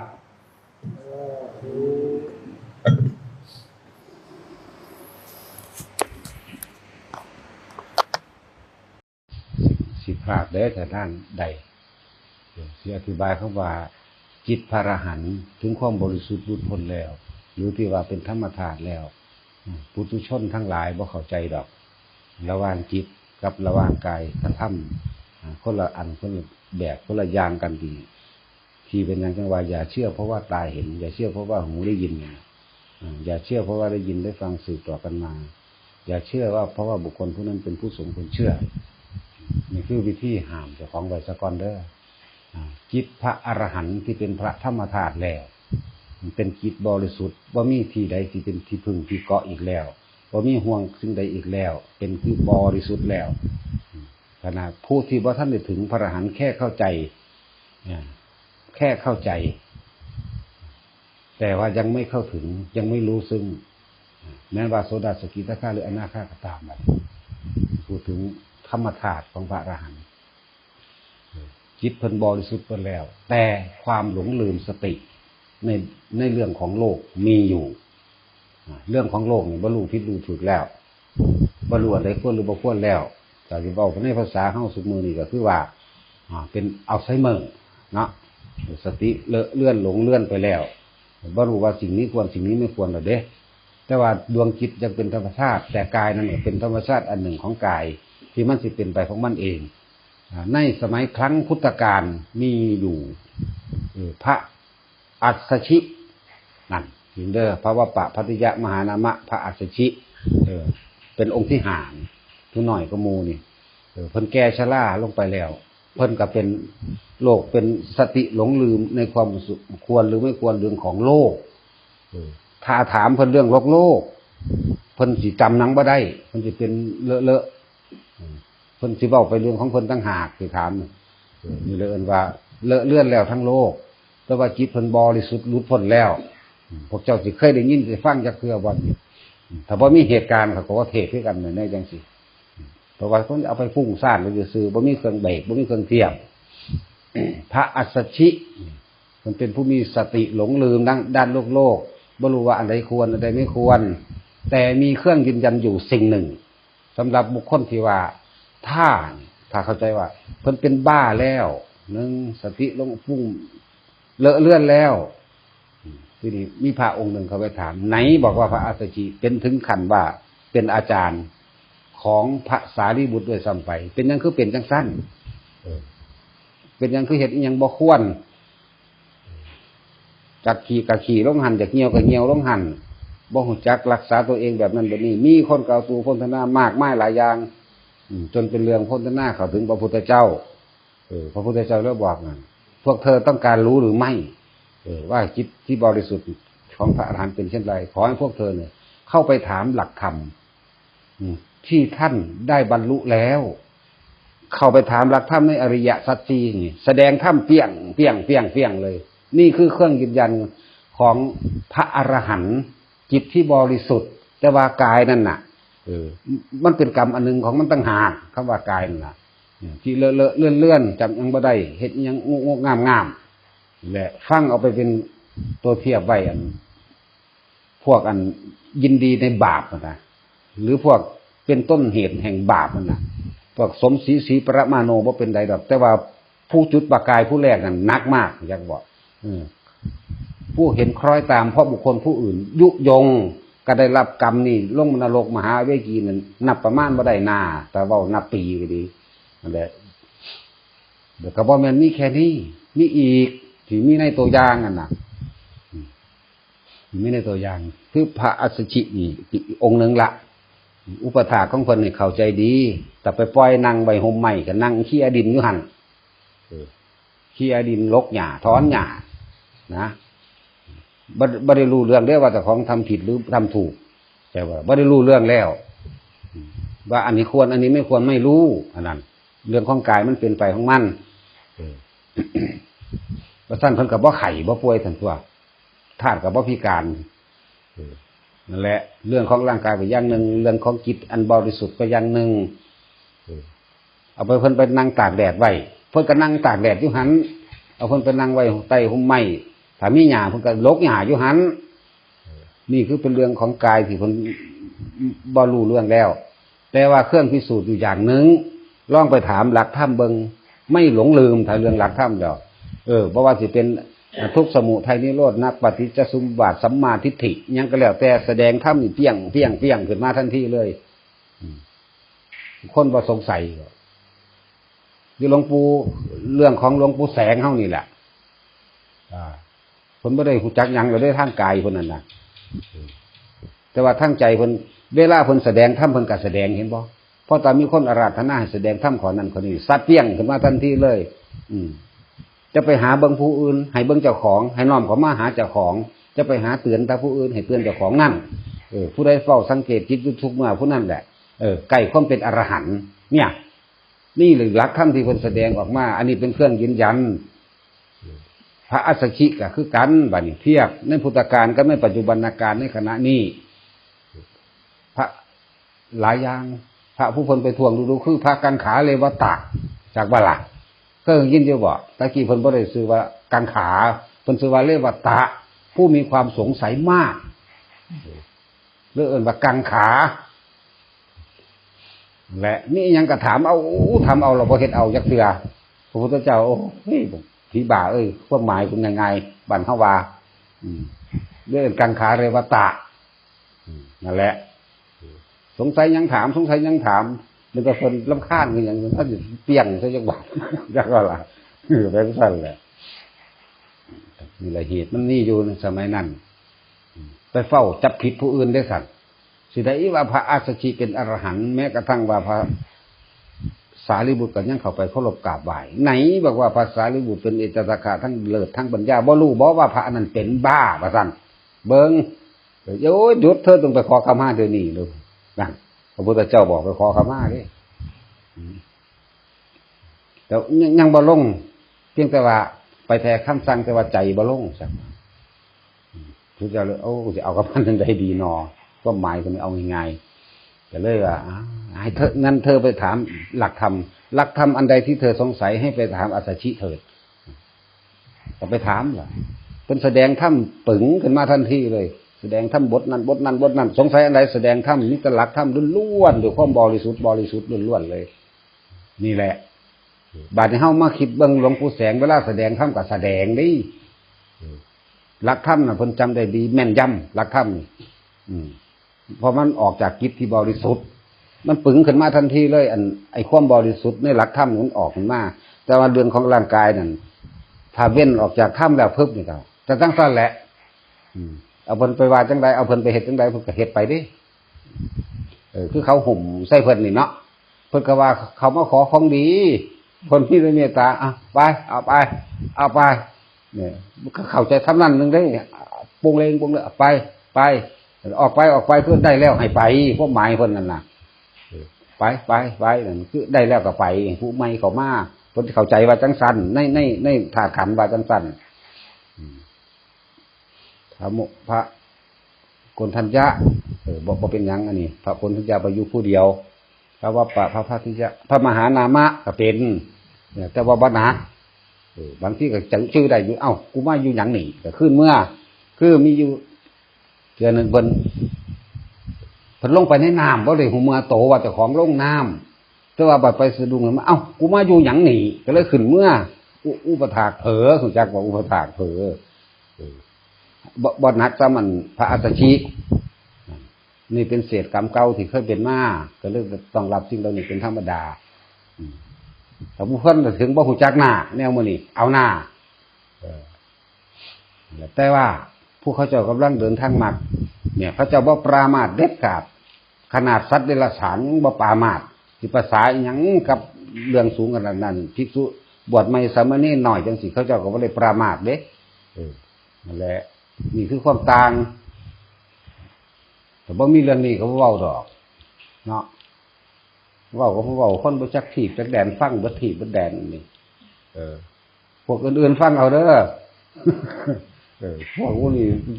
ยังหอยอยู่ในปากสางอยู่เด้สางนรกอยากว่าจอบถ้าจะจับผิดอยากว่าจอบก็ถ้าเขียดเวลาดาเนาะเพราะนั้นว่ามันละว่าซั่นละอีหยังละบุญบ่ละบุญเอาบาปบ่หรือละบาปเอาบุญเนี่ยฟังดีๆแหละมีผู้ใดกล้าแสดงอันนี้สินี่แสดงให้ฟังแล้วนี่แต่ว่ามีเหตุก็บ่ว่าดอกนี่มันต้องมีเหตุซะก่อนธรรมดาทำทั้งหลายย่อมเกิดแก่เหตุถ้ามีเหตุก็เฮาก็แจงแสดงเหตุให้เข้าใจเคยได้ยินจักเทื่อบ่ล่ะแนวมื้อนี้บ่ยินแล้วเนาะพระพุทธเจ้าสุวรรณใดยังบ่รู้จักอยู่เห็นว่าเขาจะศีลยอมรับเด้อทั้งหูหนวกเดี๋ยวก็เอาไซเบอร์เด้แล้วเลยเด้บ่ทันได้บรรลุหนาจะบอกให้อันนั้นบ้าแท้อยากบ่สั่น นี่เอาไปเทียบพวกฟังอยู่ทางบ้านก็คือกันฟังอยู่น้ำพงหน้าก็ตามฟังน้ำทางก็ตามเอาไปเทียบเบิ่งในสมัยพุทธกาลก็มีพระโกณฑัญญะพระพัทธิยะพระมหานามะบ่ได้เป็นนักพระมหานามะบางที่ก็ไปหูเมือโตจับไฟก็มีเมื่อนั่งย่อมผ่าแล้วก็จะย่อมผ่าด้วยน้ำฝาดต้มแกนขนุนอยู่นั่นแหละเพิ่นก็บ่รู้ตัวของเพิ่นไปจับไฟขึ้นมาเบิ่งมันบ่ฮ้อนเลยบ่ล่ะแนวนั้นก็ยังมีอุปถากปัดมือออกเขาจับไฟติบ่ล่ะเบิ่งดูนั่นน่ะมันใหม่กว่าแห้งแล้วจังซี่นี่คือพระมหานามะส่วนพระอัสสชินี่เป็นหนักเอาไปตั้งไว้แดดก็อยู่แดดนั่นละเอาไปนั่งไว้ไสก็อยู่หั่นละบ่ได้ฮู้จักเลยว่าเป็นคนเป็นผู้หญิงเป็นผู้ชายหยังสามารถก็คือจับโลดจับกอดก็กอดจับดมก็ดมโลดเป็นจังซั่นนี่คือพระอัสสชิแต่ว่าก็เป็นผลดีได้พระอันกังขาเรวตะเฮาก็ได้โตอย่างมาแก่อยากว่าโอ้มันมีอยู่นะแต่เพิ่นก็บรรลุไปแล้วล่ะว่าอันพูดตอนบ่บรรลุคือเรียกดาคนละหลอกจักว่าใช่เข้าใจว่าลาบาทนั่นแหละเป็นหยังจังว่าบ่ให้ไปปรามาสอริยบุคคลที่เป็นคนที่เป็นฆราวาสนั่นนะครับมีโทษมหาศาลอยู่ได้อยู่วันธรรมดาได้สมควรหรือเปล่าเฮาสิเฮาไปประมาทกันเนาะสัตว์เดรัจฉานที่เป็นพระโพธิสัตว์ก็มี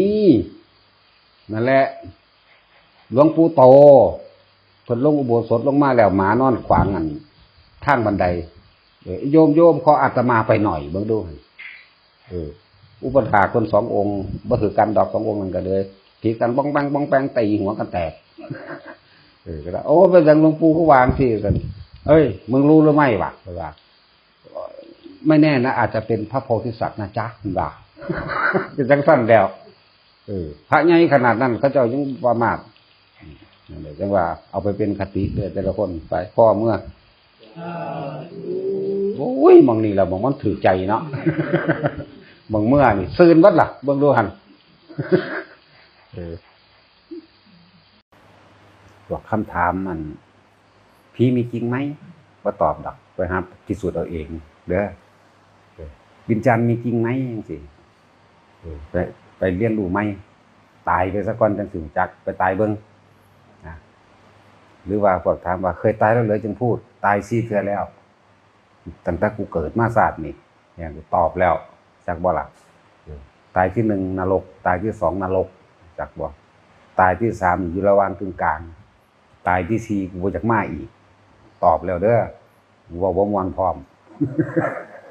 แต่อยากม่วนไปฟังหมอลำเด้อบอกก็บ่ม่วนพร้อมเด้อ แล้วก็ที่ว่าอีหยังล่ะคำว่ามันด่าเฮาว่าเฮาด่าผู้อื่นหรือว่าถ้ามึงดีจริงมึงเกิดมาทำไมนั่นหมายถึงว่าให้ด่าเจ้าของกูบ่ได้ด่าไผโคตรพ่อโคตรแม่มึงนี่ล่ะกูด่าแล้วบาดนี้ ว่าบ่ม่วนเด้อมาสีแม่มึงนี่นั่นนี่แหละม่วนคักสุดซึ้งเลยบาดนี้ถ้าว่ามึงดีมึงเกิดมาหาแม่มึงบอกเนี่ยซ้ำเสียสละมั่งเลยนะตาสินถ้าก็ต้องเสียสละมั่ง จังซั่นล่ะตอบมาแล้วเด้อผู้ใดว่าบ่ม่วนนั่นน่ะ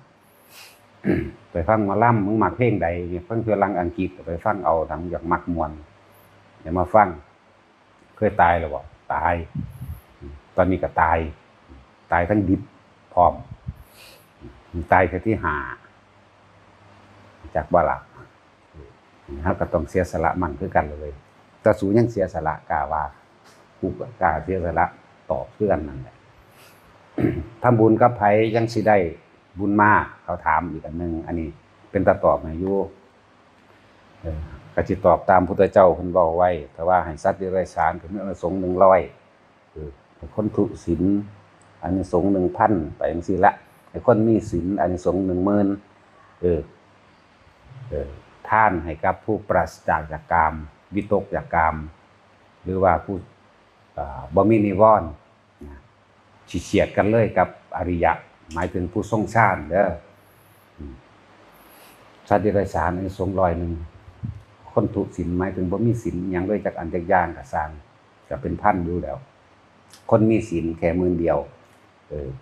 อย่าลืมคนมีคำว่ามีศีลยังมีความคิดเจตนาในการรักษาศีลอยู่แต่ว่าก็มีเพื่อบางสิ่งบางอย่างแต่ว่าคนทรงฌานนี่เป็นผู้ปราศจากเป็นผู้ปราศจากนิวรณ์หมายถึงว่าบ่มีกามวิตกบ่อยากได้อยากเป็นบ่อยากได้อยากดีอยากมีอยากเป็นสิ่งนั้นสิ่งนี้สิคล้ายๆกับพระอริยะเจ้ามีโสดาขึ้นไปนะโสดานี่เขาก็จะได้ขันโซดาปฏิมาคือกันแต่ว่าบ่ทันถึงผลแค่ว่าเขาคมเอาไว้ซื่อๆฉะนั้นเฮาจึงเน้นพวกภิกษุสงฆ์เฮาให้พยายามทรงฌานให้เป็นเด้อมันจังบ่ตกข้างคำว่าสิ่งที่เขาทานมามันจังบ่ข้างนำเฮาหรือว่าจังบ่ได้ไปชั้นบิณฑบาตของชาวแว่นแคว้นด้วยความเป็นหนี้นี่คำสอนพุทธเจ้าบ่ได้ไปชั้นบิณฑบาตของชาวแว่นแคว้นด้วยความเป็นหนี้เด้อมีภาษานั้นแปลตรงโตแปลภาษาเฮามันจังบ่ค่าข้อบ่ค่าแขวมันจังบ่ได้ไปเกิดในนรกไปเป็นงัวไปเป็นควายมาใส่หนี้เขานี่ภาษาเฮา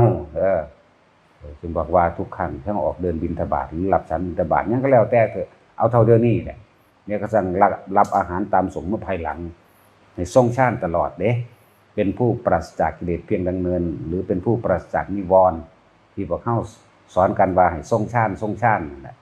ทรงฌานเจริญฌานนี่คือเป็นการข่มนิวรณ์วิตกกังวลเรื่องนั้นเรื่องนี้อยากได้นั่นอยากได้นี่อยากเป็นนั่นอยากไปนี่เนี่ยจังซั่นเวลาเขาให้ทานมาที่เฮาอยู่ในอารมณ์แห่งคำว่าเป็นกลางอารมณ์เรียกว่าบ่มีนิวรณ์ก็แล้วกันเวลาเขาส่งบุญอุทิศบุญอุทิศบุญนี่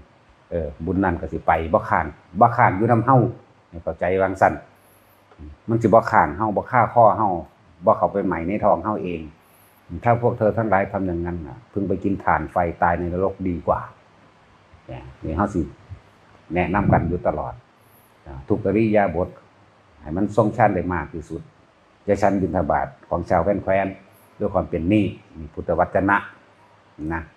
เขาบอกภาษาเฮาอย่ามันฆ่าแขวเด้อย่ามันฆ่าข้อเด้นะอย่ามันฆ่าทองเด้ถ้าพวกเธอทำอย่างนั้นเปรียบเรื่องว่าไปหากินทานไฟตายสิยังดีกว่าเนี่ย ก็ทำบุญกับผู้จังสั่นแหละแล้วก็นี่สิเห็นผลแบบใดคำว่าเฮาสิเริ่มเอาจากผู้ทรงฌานผู้ทรงศีลยังได้แค่10,000แต่ว่าผู้ทรงฌานมันเป็นแสนแต่ว่าอริยะประมาณบ่ได้ใจว่าล่ะอริยะนี่ประมาณบ่ได้คนทรงฌานนี่ถ้าออกจากนั้นมันคืออริยะนี่เด้เป็นอริยะชั่วคราวจากว่าฐานยังทรงอยู่จากว่าทรงฌานนี่จิตใจเฮาตอนนั้นบ่ไปทำลายเบียดเบียนให้ผู้ใดผู้หนึ่งเสียชีวิตและทรัพย์สินศีลก็อยู่ในหันเลยเห็นว่าล่ะการข่มกิเลสตัณหาปัญหาตัณหา108คือกระถือข่มไว้ในหันนั้นเป็นคือคนบริสุทธิ์นั่นแหละเรียกว่าปุถุชนผู้ปราศจากนิวรณ์เนี่ยปุถุชนผู้ปราศจากนิวรณ์ถ้าอยู่ในขันธ์ปฏิบัติคือโสดาปฏิมรรคนะอันนี้เว้าโดยหลักการซื่อดอกเราโดยหลักการ วันนี้ถ้าให้อริยะขึ้นไปว่าตโสดาจนหอดรู้เจ้าก็สร้างมันประมาณบ่ได้ดอกผลแห่งท่านทั้งหลายแต่ว่ามันสิขึ้นว่าอานิสงส์แห่งด้านปัญญาอานิสงส์แห่งด้านปัญญามันสิต่างกันอยู่หรือถ้าพระโสดาบันเพิ่นก็สิแสดงธรรมโดยความรู้ของเพิ่นเองสกิทาคานาคาเพิ่นก็แสดงโดยสิ่งที่เพิ่นเป็นมาแสดงออกจากประสบการณ์ของเพิ่นเองพระอรหันต์เพิ่นก็สิแสดงภูมิของอรหันต์นั่นแหละถ้าปัจเจกบ่แสดงเอาพระพุทธเจ้าเลยพระพุทธเจ้านี่แสดงเบิดทุกอย่างนั่นแหละพอภูมิเพิ่นก็สิแสดงจังซี่มีความต่างในการว่าถามว่าทำบุญกับไผ ได้มากกว่ากันเฮาบ่อยากให้ไปจำกัดความว่ามากหรือน้อยดอกทำบุญที่นี่ถ้าเฮาเข้าใจคำว่าบุญแต่ว่าทุกคนต้องประกอบไปด้วยสุตตะหมายถึงว่าการได้ยินได้ฟังธรรมคำสอนพระพุทธเจ้าอันเป็นเครื่องตรงอันเป็นตัวตรงๆมันโลดนะ ให้บุญท่านกับใครได้บุญมากที่สุดท่านปราศจากการขอบ่ปรารถนาสิ่งใดบ่มีความหวังเพื่อที่จะแลกนั้นแลกนี้บ่มีจิตผูกพันในท่านบ่ได้หวังผลในท่านให้หมาก็สร้างให้คนก็ตามทุศีลบ่ทุศีลมีศีลหรือบ่มีศีลก็สร้างตัวนี้ถ้าเฮาเข้าใจตัวเองให้มันดีปราศจากความหวังปราศจากการขอไม่หวังผลในทานไม่มีจิตผูกพันในทานเด้อันนี้เต็มที่สงบเย็นได้เลยนี่ท่านอันนี้เป็นเพื่อพานิพพานไปเลยบอกสมมติบุญนี่คือความดับเย็นบุญนี่คือปัญญาเข้าใจบ่ล่ะที่เอิ้นว่าบุญนี่คือนิพพานได้ยังได้เลยต้องบ่มีบุญพร้อมพุ่นล่ะธรรมดาว่าคือมันบ่ปรารถนาหยังจากบ่ล่ะนี่แหละตัวนี้ขึ้นอยู่กับเฮาเองให้สัตว์ได้ไรฉานความสงบก็อยู่นำเฮาบัดนี้เทียบฮอดให้พระพุทธเจ้าถ้ามันไปหวังผลแม่นบ่ถ้ามันยังไปหวังผลมีจิตผูกพันในทานหวังผลในทานเมื่อปรารถนาขอเป็นนั่นเป็นนี่ได้กับสิ่งนั้นสิ่งนี้มันสิสงบเย็นได้จังใดแม่นให้พระพุทธเจ้าก็ตามอันนี้บ่ได้เว้าตามหลักการอันนี้คิดเบิ่งเลยประสบการณ์เจ้าของรถไฟก็ดีให้ท่านกับหมูกับหมากับไก่แล้วแต่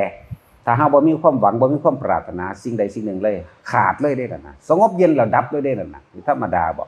เนี่ยที่เพิ่นบอกว่าให้ท่านน่ะถึงนิพพานได้คือการไม่ปรารถนาสิ่งใดนี่เห็นบ่ล่ะนี่วจนะอันนึงที่พวกเฮาบ่ค่อยได้ยินได้ฟังกันนี่แหละนี่พุทธวจนะอันนึงบัดนี้ให้ท่านโดยไม่ปรารถนาสิ่งอันใดเลยถึงนิพพานได้จะให้ท่านโดยการปรารถนาแม้จะให้พระอรหันต์เท่าไหร่ขั้นก็ตาม100ขั้นก็ตามแม้ท่านให้พุทธเจ้า100ขั้นก็ตามสู่ให้ท่านโดยไม่ปรารถนาสิ่งใดเนี่ยแต่ว่าเฮาก็ต้องประกอบด้วยการได้ยินได้ฟังธรรมเพิ่นการได้ยินได้ฟังธรรมเพิ่นกับเฮ็ดให้เฮาเข้าใจว่าทุกสิ่งทุกอย่างโลกในภายหน้าหรือโลกในปัจจุบันหรือโลกในอดีตที่มีมาแล้วเป็นอนิจจังทุกขังอนัตตาความเกิดความแก่ความเจ็บความตายเป็นทุกข์ทั้งสิ้นเนี่ยเฮาต้องได้ยินได้ฟังตัวนี้มาเป็นองค์ประกอบโดยปัญญานะให้ท่านกับไผก็ได้ให้โดยความบริสุทธิ์คำว่าบริสุทธิ์บ่ปรารถนาอีหยังเลยเด้ เม็ดทรายหนึ่งก็บ่มีในหั่นแหมนี่น้อยฝุ่นน้อยๆที่ปลิวขึ้นทั้งฟ้าได้ก็บ่เข้าไปปนเข้าใจบ่ล่ะบ่ปรารถนาแม้กระทั่งพระนิพพานนั่นแหละถือว่าฝุ่นน้อยๆก็บ่ให้มีจุดด่างขาวอ่อนๆก็สร้างบ่ให้มีแหมขาดไปเลยเนี่ยก็ได้ยินได้ฟังบ่ล่ะเนี่ยจังซี่นั่นแหละบ่มีจิตผูกพันในทานบ่หวังผลในทานทานนี่เป็นการทานคือการดับทุกข์เมื่อทานแล้วจิตใจมันสงบเย็นลงแล้วนี่แหละอันนี้แหละคือว่าบริสุทธิ์เลยบ่มีหยังปนให้ทานแบบนี้เด้อแต่ว่าอานิสงส์ที่ต่างบัดนี้ถ้าเฮาเพราะว่าเฮาบ่ทันได้รู้แจ้งแทงตลอดในสุตตะในพระสูตร บ่ฮู้จักไวยากรณ์ไวยากรณะบ่จักพุทธภาษิตบ่จักอุทานบ่จักอิติอุตกะคือพิจารณาบ่ทันเป็นจึงจำเป็นต้องมาฟังธรรมของพระศาสดาธรรมของพระตถาคตจึงจำเป็นต้องมาฟังสิ่งเหล่านี้เป็นเครื่องประกอบมันจึงจะเข้าใจบ่แม่นว่าไปคิดนึกเอาทีเดียวเลยแบบนั้นก็มันก็ท่านบ่เป็นดอกว่าเป็นธรรมดาท่านบ่เป็นดอกถ้าไปคิดนึกเอาทีเดียวเลยบุคคลพวกนั้นต้องรู้แจ้งแทงตลอดด้วยความเห็นคือเข้าใจความหมายในคำสอนพระพุทธเจ้าแบบแจ่มแจ้งเลยจังสิท่านแบบนั้นเป็นเข้าใจบ่ล่ะคือพวกเฮานั่นแหละเคยพากันเฮ็ดกันมาก็เฮ็ดตามประเพณีเคยขอก็ขอมาบ่ได้ยินได้ฟังแนวนี้นะถ้าเฮารู้แจ่มแจ้งโดยอริยสัจ4แล้วรู้แจ่มแจ้งโดยอนิจจังทุกขังอนัตตารู้แจ่มแจ้งโดยปฏิจจสมุปบาทเหตุปัจจัยแห่งความเกิดเป็นแบบนี้เหตุปัจจัยแห่งความดับเป็นแบบนี้นะคนผู้นั้นท่านบ่หวังผลหยังก็แล้วกันนี่คือเขารู้แจ่มแจ้งจักว่าล่ะรู้แจ้งแทงตลอดโดยความเห็นมันต้องแปลเอาอีกแปลจากความรู้สึกเฮาเลยเฮารู้เด็ดขาดล่ะถ้าเฮาปรารถนาสิ่งใดสิ่งหนึ่งเกิดแน่กูนี่นั่นแหละเราต้องฟังแนวจังสี่ได้จังสิเข้าใจ นี่แหละจังว่าอานิสงส์มันต่างโดยการได้ฟังธรรมแห่งอริยะเจ้าแต่ถ้าได้ฟังธรรมของพระตถาคตเจ้าเฮาจึงสิเข้าใจเฮาไปฟังธรรมของภิกษุผู้ปุถุชนมันมีความรู้มันมีภูมิรู้แบบใดเขาก็แสดงออกมาแบบนั้นเด้เพราะว่าเขาบ่ได้เขาว่ารู้นี่เขารู้แจ่มแจ้งทั้งเกิดทั้งดับนั่นแหละรู้แจ่มแจ้งรู้สวรรค์รู้นรกนะรู้กำเนิด4เขารู้กำเนิด4รู้แม้กระทั่งวิถีแห่งการเกิดของหมู่สัตว์สัตว์แปลว่าผู้ยึดติดเจ้าไปติดกับจังใดเจ้าก็มีอารมณ์ความรู้สึกกับสิ่งนั้นเนี่ยเขารู้แจ่มแจ้งแม้กระทั่งวิถีแห่งการเกิดจุติจิตของหมู่สัตว์คนนี้อยู่ธรรมดาเด้อานิสงส์มันจึงต่างกันเฮามาฟังธรรมแบบนี้หรือเพิ่นแสดงธรรมแจ่มแจ้งแบบนี้ปุ๊บเฮาสิเข้าใจทันทีเลยเนี่ยมันง่ายๆจึงบอกว่านี่แหละทำบุญกับผู้ทรงฌาน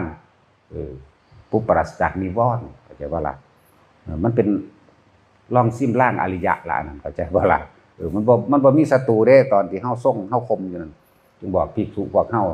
พยายามทรงฌานไว้ให้มากที่สุดอย่างน้อย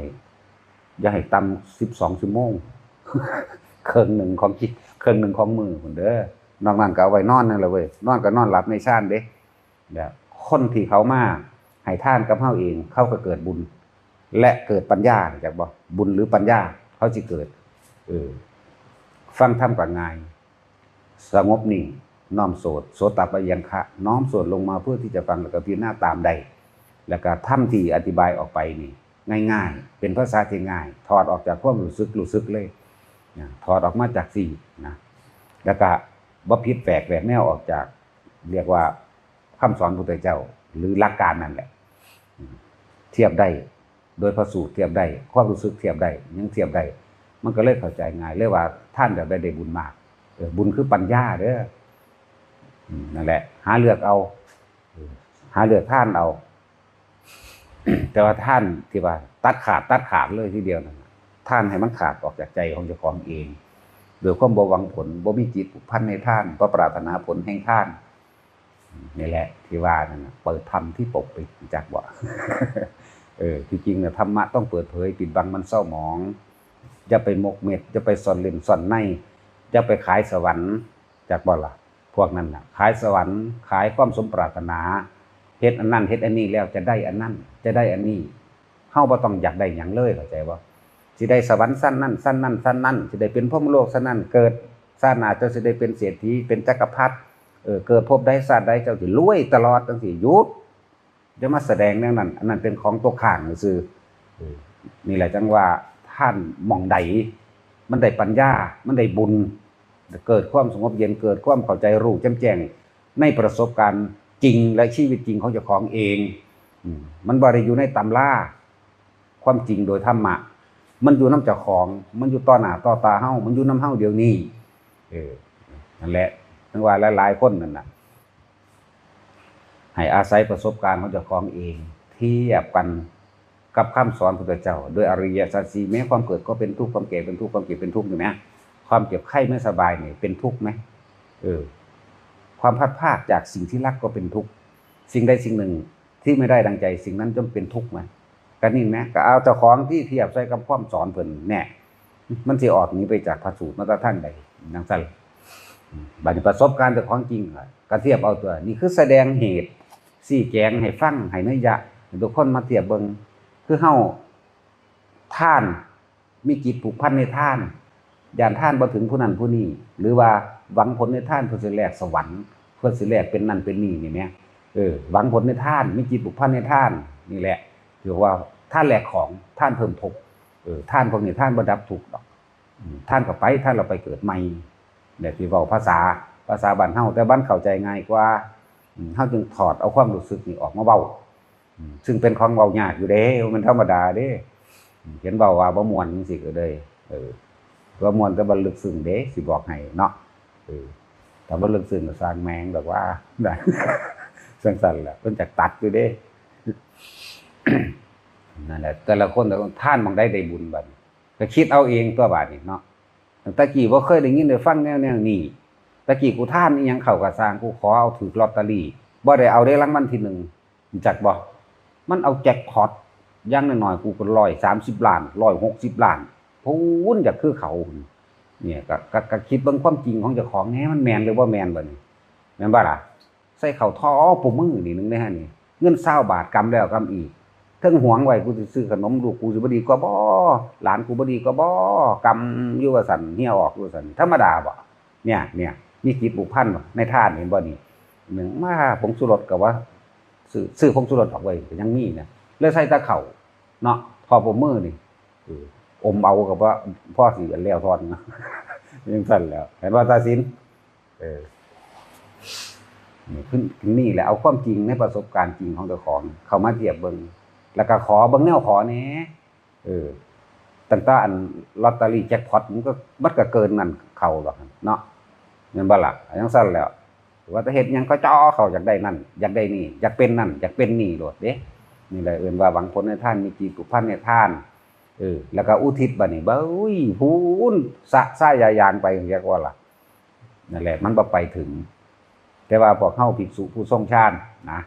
ในขณะนั้นปราศจากกิเลสเพียงดำเนินหมายว่ากิเลสเกิดขึ้นบ่ได้มันถือคมไว้โดยอำนาจฌานที่เฮาทรงไว้เพ่งไว้ให้ตั้งสันไว้แม้นเขาสิอุทิศโดยความบริสุทธิ์หรือบริสุทธิ์ก็ช่างเถิดมันก็เป็นไปของมันเองมันสิบ่ตกข้างค่าคลอดใหม่ในท้องของเฮาเองถึงบอกหมู่ภิกษุพวกนี้เฮ็ดไว้ไปเรื่อยๆสำเร็จหยังบ่สำเร็จหยังก็สร้างบ่ต้องไปสนใจหม้องนั้นเอาแค่นี้แค่นี้แต่ก่อนอันโตทั้งหน้ามันสิเป็นเราเองของมันแบบนี้คือว่าเฮาอยากให้ทุกคนนั่นน่ะเรียกว่าได้บุญเต็มที่ได้ความสงบเต็มที่ก็เกิดปัญญาเต็มที่รู้แจ้งเห็นจริงตามความเป็นจริงตามประสบการณ์จริงของเจ้าของเองเต็มที่ฟังธรรมนี่เข้าใจง่ายเด้ผู้ใดมาทานจังซี่น่ะมันสิฟังเข้าใจง่ายเพราะว่าหยังภิกษุทั้งหลายผู้ทรงฌานย่อมมีสถานที่นั้นย่อมเป็นทิพย์ใจว่าล่ะสถานที่นั้นย่อมเป็นทิพย์ภูมิเทวดาลุกะเทวดาหรืออากาศเทวดากสังย่อมอยากอยู่ใกล้และญาติของหมู่เทวดาทั้งหลายก็สิน้อมคิดน้อมโสดและแทรกซึมหรือว่าสิเอิ้นว่าสะกิดให้ญาติของเจ้าของเองที่มาฟังธรรมนิ่งตั้งใจฟังเข้าใจง่ายรู้แจ้งแท่งตลอดโดยความเห็นจากการแสดงธรรมนี้รู้แจ้งแท่งตลอดคือเข้าใจความหมายเข้าใจคำสอนคำแสดงธรรมของเพิ่นนะเนี่ยมันสิน้อมเข้าไปสู่การพ้นทุกข์ของเจ้าของเองดับทุกข์ของเจ้าของเองตั้งแต่กี้เฮาบ่เข้าใจท่านมีแต่ขอบัดนี้เข้าใจแล้วกูบ่ขอเห็นบ่เนี่ยมันก็เลยบ่กังวลมันก็เลยบ่เร่าร้อนว่านี่อันดับหนึ่ง ต่อมามันก็สิค่อยๆเห็นหนทางเดินในการว่างจิตนี่ว่าโอ้มันต้องภาวนาเฮามันต้องควบคุมจิตเฮาบ่มีผู้ใดผู้หนึ่งดลบันดาลอิหยังให้เฮาได้เลยแม้พระพุทธเจ้าก็เอาบุญให้บ่ได้ศีลให้บ่ได้เนี่ยเฮ็ดให้เฮาสงบเปลี่ยนแปลงกรรมของไผก็บ่ได้โตเฮาเองนะตัวแรกเป็นที่พึ่งของตนสัตว์โลกเป็นไปตามกรรมนะเนี่ยมันเริ่มเห็นทางจากบ่นี่มัคคานุคานี่เริ่มเห็นทางแห่งการปฏิบัติเพื่อให้ตัวเองออกจากทุกข์แล้วก็ถึงที่สุดแล้วมันก็ค่อยเฮ็ดไปเรื่อยก้มไปเรื่อยปฏิบัติไปเรื่อยมันก็เป็นนิโรธมันก็ดับทุกข์ได้เป็นขันธ์เป็นตอนของมันตัวเป็นโสดาสกิทาคานาคาไปเรื่อยตัวบัดนี้ขึ้นอยู่กับเจ้าของได้มันเรียกว่าโทษไผมันเป็นบ่โทษไผได้บัดความทุกข์และความสุขบ่มีผู้ใดเฮ็ดให้กูได้กูเฮ็ดเองนั่นแม้นบิดามารดาก็บ่อาจสามารถสิดับทุกข์โดยตัณหาอุปาทานเฮาได้แม้นเฮาเองก็บ่อาจสามารถดับทุกข์ตัณหาอุปาทานให้บิดามารดาได้เนี่ยมันก็เข้าใจคำว่าลึกซึ้งกันในคำว่าอัตถิอัตโนนาโถบ่เนี่ยจังว่าทุกคนมันสิตั้งใจฟังมันเลยเข้าใจมันเลยรู้จักเหตุจากว่ามีเหตุอยู่ที่เฮาเหตุทั้งเบิดเกิดจากเราเองเนี่ยบ่ได้เกิดจากไผเลยแต่จังว่าแต่ละคนถ้ามันได้บุญก็ไปเลือกเอาฟังเข้าใจก็เข้าใจบ่เข้าใจก็เข้าใจจักว่าล่ะมันต้องเข้าใจผู้ใดก็ฟังได้เด้บัดนี้บ่ได้เรียนหนังสือบ่จักบาลีจักโตก็ฟังได้เข้าใจได้แม่นบ่ล่ะเข้าใจได้เด้นี่แหละจังว่าหม่องใดมันได้ผลหม่องใดมันได้บุญหม่องใดมันได้ปัญญาก็ไปเฮ็ดอยู่หม่องหั่นแหละนะหม่องใดมันเป็นตัณหามันเพิ่มตัณหามันเพิ่มอุปาทานมันเพิ่มความเร่าร้อนแล้วก็วนแสวงหาเฮ็ดนั่นเฮ็ดนี่ก็เลือกเอาก็บ่ได้บังคับเพราะว่าความคิดของคนนี่บังคับกันบ่ได้เด้ศรัทธาไผศรัทธามันเรียกว่าความคิดนั่นเฮาสิบังคับให้เขาคิดคือเฮาก็คิดบ่ได้เฮาสิบังคับให้เขาถิ่มความคิดก็ถิ่มบ่ได้แน่ฉะนั้นเฮาจึงหันมาเบิ่งตัวเองนะสัตว์โลกเป็นไปตามกรรมหนึ่งคือการกระทำของเขาโดยที่เจตนาของเขาคิดจังใดก็สิเป็นไปดังตัวเองคิดเฮ็ดไปตามคิดเว้าไปตามคิดนะตัวกรรมมันก็เกิดขึ้นจากเจตนามันย่อมประกอบไปด้วยอารมณ์โดยสิบอกให้นั่นแหละ มันเลยเป็นแบบนั้นแต่นั้นความรู้จริงกับความรู้จำถ้าเฮาความรู้จริงความรู้จำเปรียบดุจดังว่าตำราและอาจารย์แต่ว่าความรู้จริงเป็นประสบการณ์ของเจ้าของเองแต่ไผก็ตามที่เอาทั้งความรู้จริงและความรู้จำเข้าไปยืนยันและตัดสินย่อมมีการผิดย่อมมีการถูกเฮาสิบ่เป็นอิสระ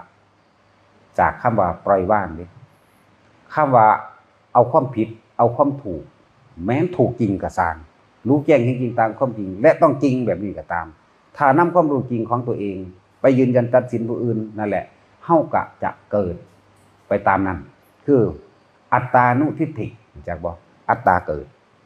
เพราะว่ามีความเห็นเอาไปแสดงยืนยันตัดสินกับไผฉะนั้นเฮาจึงแสดงธรรมทุกครั้ง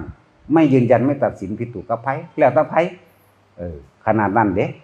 สิภาษาหยังกับความรู้จริงกับไอ้ความรู้จำหรือที่นำมาจากตำราและอาจารย์คนส่วนมากสิเอาตำราและอาจารย์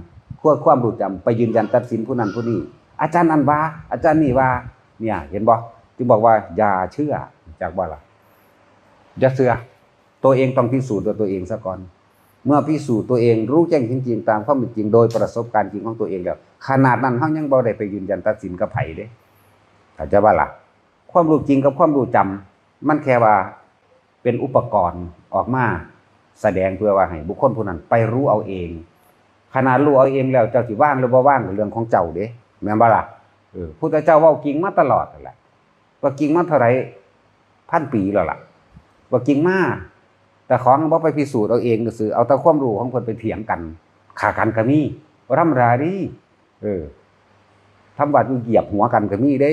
มันเถียงกันทิฏฐิเห็นป่ะเอาความเห็นของตนเป็นไงคนเฮามันเหตุผลไผเหตุผลมันลงกันที่จริงมันต้องว่างความคิดเห็นนี่แหละว่างความเห็นออกไปในว่างทิฏฐิบ่ต้องมีเหตุผลนี่หยังดอกถ้าสิปล่อยว่างจริงๆบ่เป็นนี่บ่ต้องมีเหตุผลเด้จากว่าล่ะบ่ต้องไปอธิบายดอกผู้นั้นเห็นเอาเองมันก็ว่างเอาเองบ่ว่างก็สร้างหัวมันทีเนาะบ่มีผู้ใดเฮ็ดให้ไผเด้ให้มันหักหัวอยู่หั่นแหละจากว่าล่ะโลกนี่เขามีไว้เหยียบเด้เขาบ่ได้มีไว้แบกเข้าใจบ่ล่ะโลกคือหยัง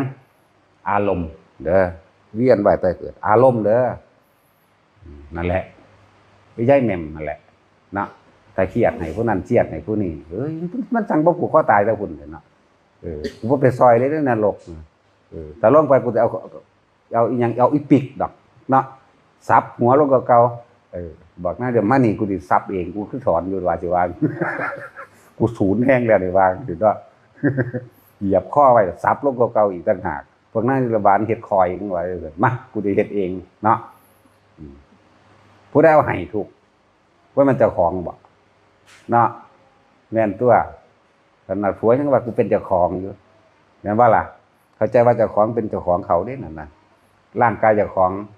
ก็ยังว่าสามารถรักษาความเป็นปกติความบ่เฒ่าได้เอาแน่ไปอีหยังกับผู้อื่นเนาะยิ่งจิตใจผู้อื่นอยู่ในร่างกายผู้อื่นอีกมันจะไปบังคับได้จังไดใจของเจ้าของเองยังบังคับเจ้าของเองบ่ได้แม่นว่าล่ะนั่นแหละมันก็ให้หือขึ้นแล้วบัดนี้เพราะตายตอนนั้นนะแม่เนาะมหาเวทีโดนแล้วยังบ่พอใจเลยเฮาบ่หนำใจเฮาสิเบิ่งกูลงไปขวานหน่อยโพดว่าเอาอีปิกไม้กูมันจังแน่นว่ะ จังซั่นเลยเว้ยนั่นแหละสู้กับผู้ไปเฮ็ดให้มันมีเด้ล่ะจังซั่นแหละพอ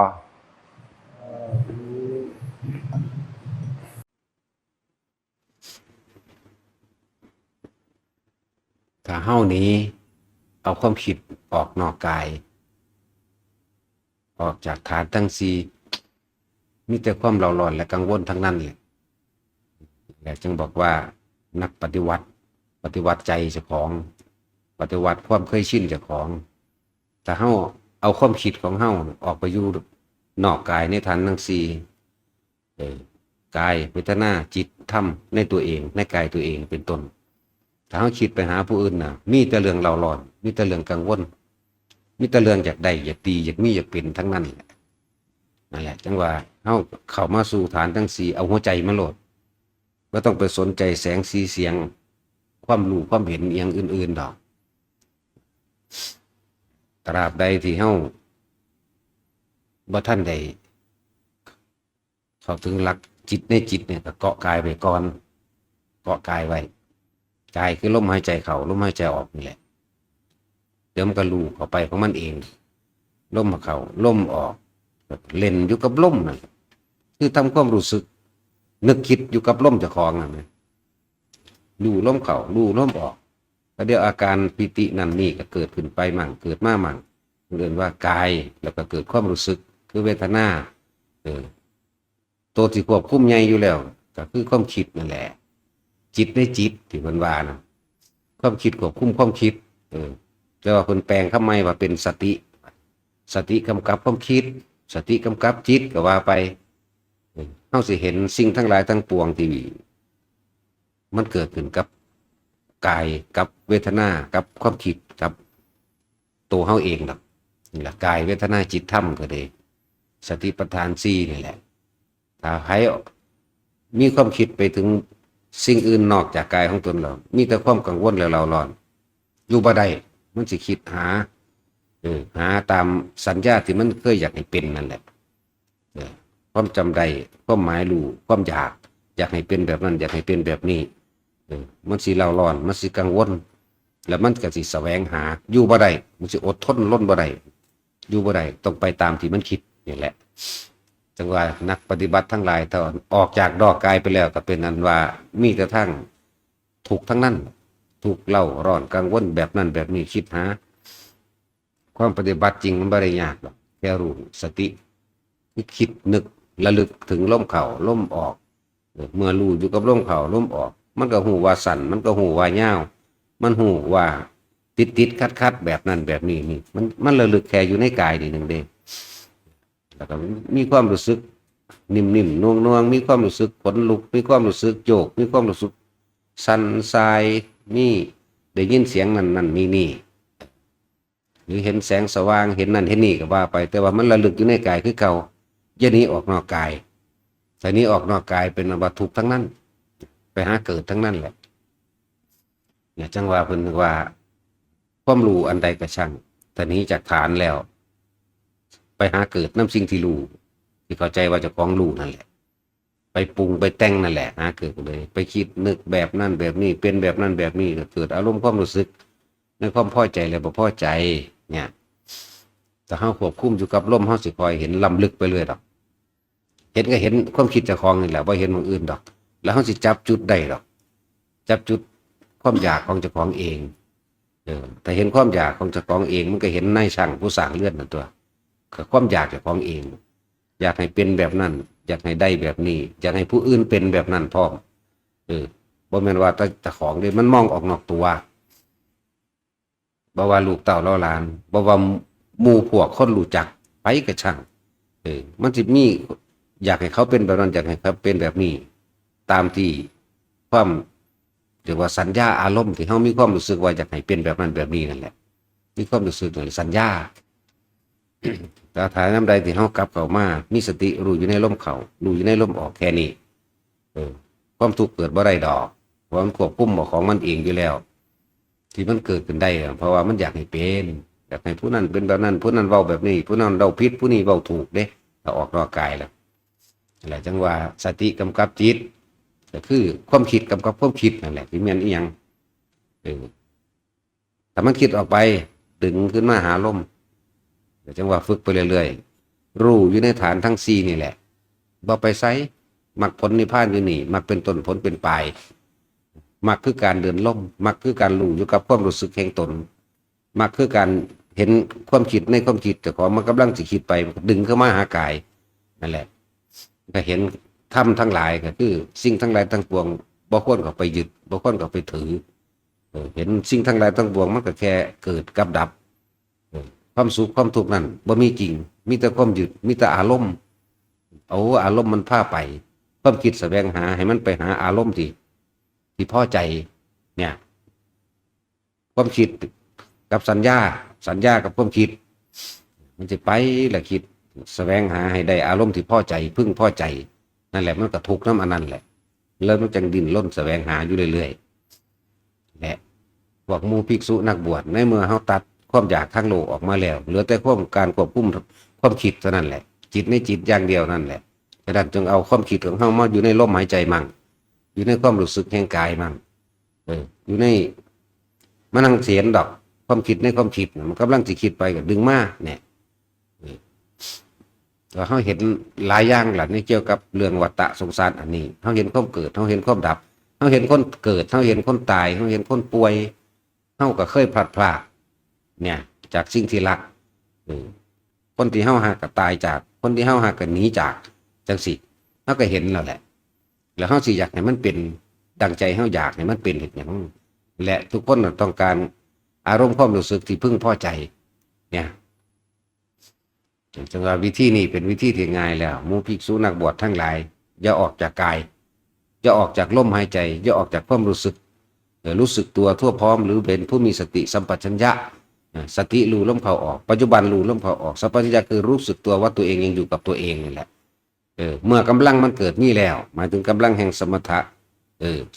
เมื่อกำลังแห่งสมถะมันมีแล้วสมาธิมันก็เกิดขึ้นเป็นความตั้งมั่นเมื่อความตั้งมั่นนั้นมีแล้วมีสิ่งใดสิ่งหนึ่งเข้ามากระทบเนี่ยมันผลักของมันเองดอกมันตัดของมันเองมันละของมันเองมันบ่นำเขามาคิดเองดอกเพราะว่ามันหูแล้วทุกอย่างเป็นของบ่ทีรั่งอย่างยืนบ่เที่ยงแท้บ่แน่นอนล้วนแล้วเข้าสู่ความแตกดับตายเสื่อมสลายทั้งนั้นเนี่ยมันสิผลักของมันเองมันเป็นความรู้ในตัวของมันเองดอกนั่นละธรรมก็เลยมันจะเป็นความรู้ในตัวของมันเพียงแต่ว่าเขาหาหม่องว่างบ่ได้ซื่อคือว่างอย่างว่างความคิดหาหม่องอยู่แห่งความคิดบ่ได้เลยเอาความคิดมันอยู่กับลมเถอะอยู่นักอยู่อันแน่นเข้าจิตมันตั้งมั่นเข้ามาจิตตั้งมั่นคือมันบ่คิดหยังมันอยู่แต่กับลมมั่งอยู่กับความรู้สึกนั่นแหละเป็นผู้มีสติสัมปชัญญะรู้สึกตัวทั่วพร้อมในทุกขณะหรือว่ารู้สึกตัวทั่วพร้อมในปัจจุบันณขณะฝึกไปเรื่อยๆแม้ทำงานอยู่ความคิดมันบ่แล่นไปหาบุคคลสัตว์สิ่งของอันเป็นอดีตอนาคตเกิดบ่ได้พบเกิดบ่ได้แม้ยังสิมากระทบกระช่างมันผลักเองมันสิรู้ปั๊บถิ่มปั๊บรู้ปั๊บถิ่มปั๊บเลยเด็กของพวกนี้บ่ได้ไปคิดหยังอีกเด้บ่ได้ไปหาเหตุผลเด้และมันเห็นสัวญาติมาจังสิมันสิฮู้รถว่าเขามาในเรื่องใดปั๊บจังสิมันสิบ่คิดต่อเลยมันสิตั้งรับอยู่ในปัจจุบันขณะตรงหน้าเขาสิเว้าไปได้ก็สร้างสิบ่เก็บเข้ามาเป็นอารมณ์แต่พอแก้ไขคุยกันได้ก็แก้ บ่แก้บ่ได้ก็บ่แก้ปล่อยเลยมันเป็นธรรมชาติของมันแบบนั้นเขาเป็นของเขาแบบนั้นนั่นแหละว่าเฮาสร้างกำลังให้ตัวเองเถอะสร้างกำลังความตั้งมั่นคือสมาธินั่นแหละกำลังเกิดนี่ก็อาศัยการเพ่งอยู่ในลม บ่ต้องไปปฏิบัติแบบอื่นดอกเอาแค่นี้แหละสติปัฏฐาน4รู้ลมหายใจเข้าออกจึงเรียกว่ากายในกายแน่อยู่ในสติปัฏฐาน4อยู่ในปัจจุบันอยู่ด้วยนี่แต่เวลาใดขณะใดเฮาอยู่ในรู้ลมเข้ารู้ลมออกความคิดมันบ่ไปทางใหม่สุขทุกข์มันสิเกิดได้จังไดหรือบางที่ลมมันหายไปแต่ว่าอยู่ในความรู้สึกตัวอันเป็น